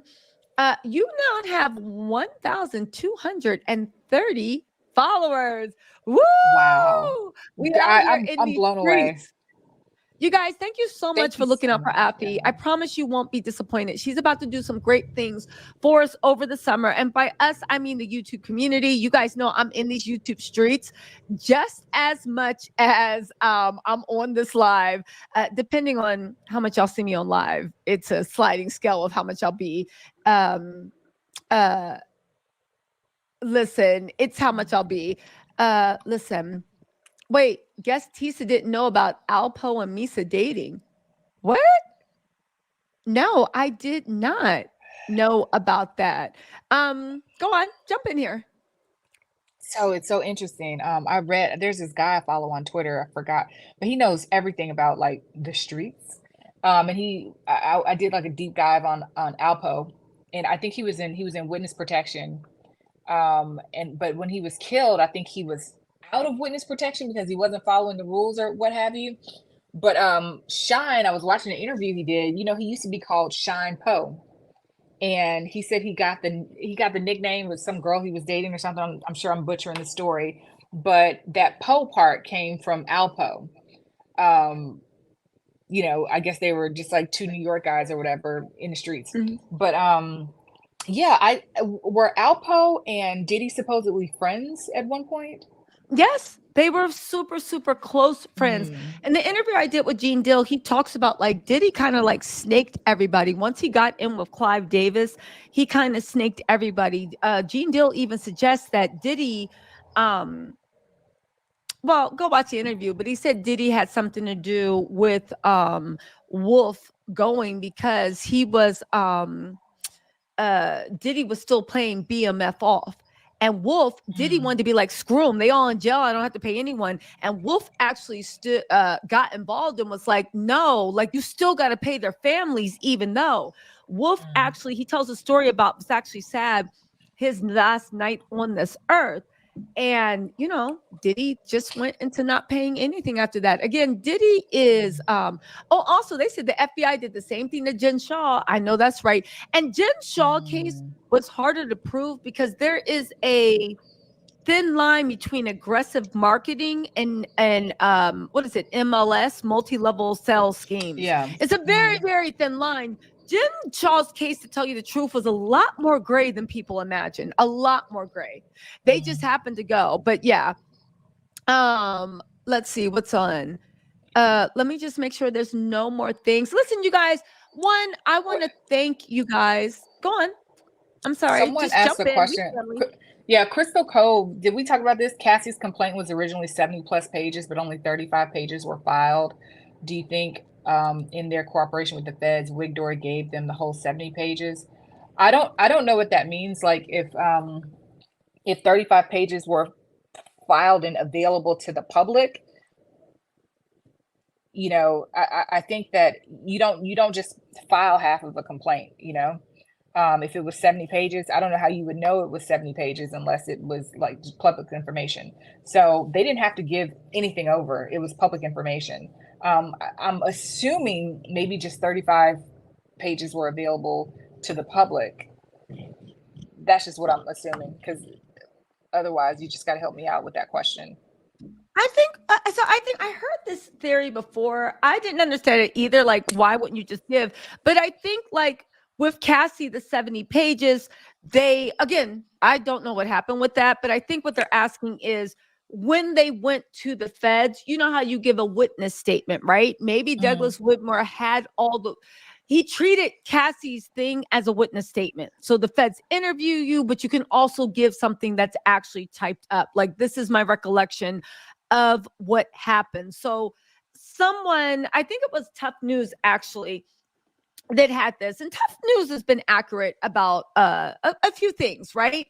A few things, right? So maybe he does have information or an inside source, but they said that Cassie originally was going to submit 70 pages, but then Douglas Wigmore went, and maybe he wanted to take it easy. Maybe the 70 pages was, you know, unloading the clip on them. So he took it back to 35 pages, and that was going to be the drop of the shoe. Right. And then maybe a week or two later, now we're going to give 10 more pages, and literally just trying to force their hand.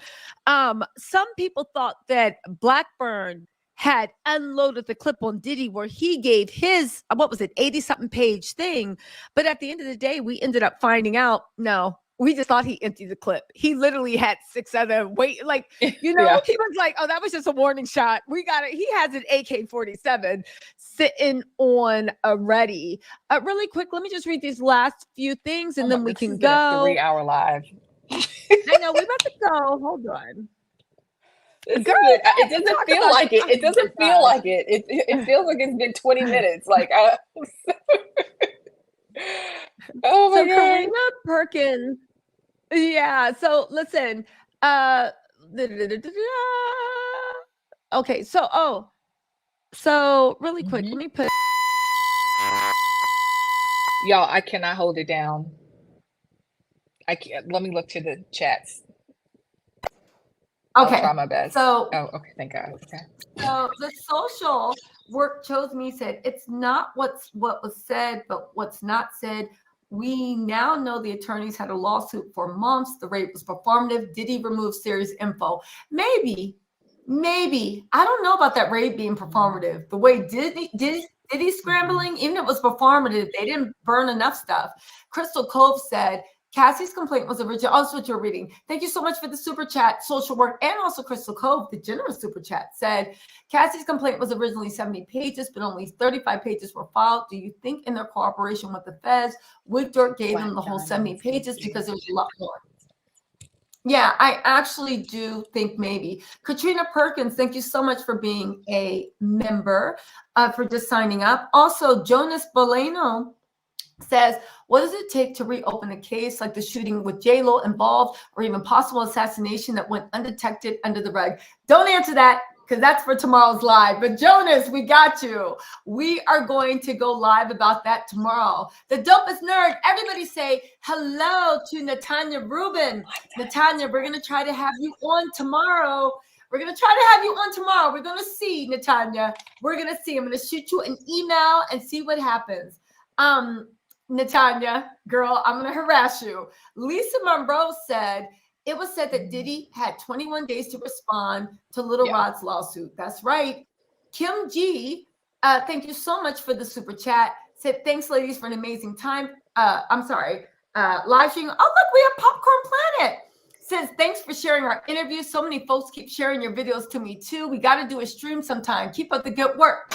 Popcorn, we got it. Yay. You guys, I think I definitely gave you a shout out. And also, but yeah, Popcorn Planet was the one that did it. Thank you. I will hit you up, Popcorn. I appreciate that so much. We will both hit you up, actually. Also, we have Crystal Cove. Thank you so much for the super chat. And Popcorn Planet, thank you for the super chat. Crystal Cove said, supposedly Diddy's lawyers negotiated it down because the part about Beyonce, Jessica Alba, and Jay-Z was not in the 35 pages, but it was an original complaint. What? I don't know anything about Jessica Alba or Beyonce. I do know that Jay-Z is heavily entwined. Businesses, Diddy and Jay-Z have legitimate businesses together. If I was Jay-Z, I would be trying to untangle that mess as soon as possible. Again, there have been rumors going around for a while that Beyonce and Jay-Z are divorcing because they're separating assets. I've heard they are separating assets, but not because they're divorcing, just because whatever's coming down the road with Jay-Z, you know Beyonce ain't letting nothing mess with her coin, you know? Also, Mixed Chick Samantha says, Diddy singing a part of 50 Cent's song, Many Men, Many, Many, Many, Many Men.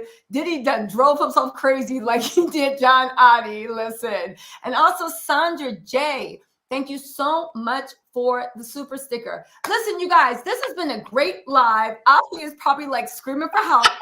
I know her husband for her. I gotta go get her. I think her husband is looking for you. Look at that ring. I just saw the ring on her finger and was like, yeah, there's somebody in the background like, excuse me, miss. Literally, thank you so much for joining. We will be live tonight. Popcorn Planet, Tyrone Blackbird, and also Natanya. I will definitely be in touch, begging, pleading, wishing, hoping, you know the vibes. And you guys, thank you so much for showing Afi so much love. She is just right now. Where are you at? Let me just do a final count. You are now at 1,000. If this can reload, my internet, this is the live stream from hell, but y'all made it through. Y'all made it through. You really did. Thank y'all for riding out with me.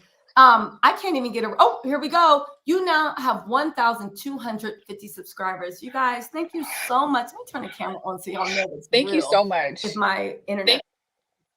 Thank you so much for looking out. Alfie's so grateful. I'm just want to say my camera's still messed up, but thank you guys. I wanted you guys to see sincerity in my eyes, but I just look like a psycho because my camera's glitching. Also Azure TV. Thank you so much for the super sticker. You've been a member for 10 months and you said much love, Tisa. Much love to you too, Azure. last thing, and Sandra J, if I didn't thank you so much for the super sticker. All right, you guys, we did a marathon. You got the lovely, talented, beautiful Legal Eagle Afi monetized. Thank you. You're going to see some great work. Corn, Tyrone, and also Natanya. I will be reaching out soon. Thank you so much for rocking, you guys.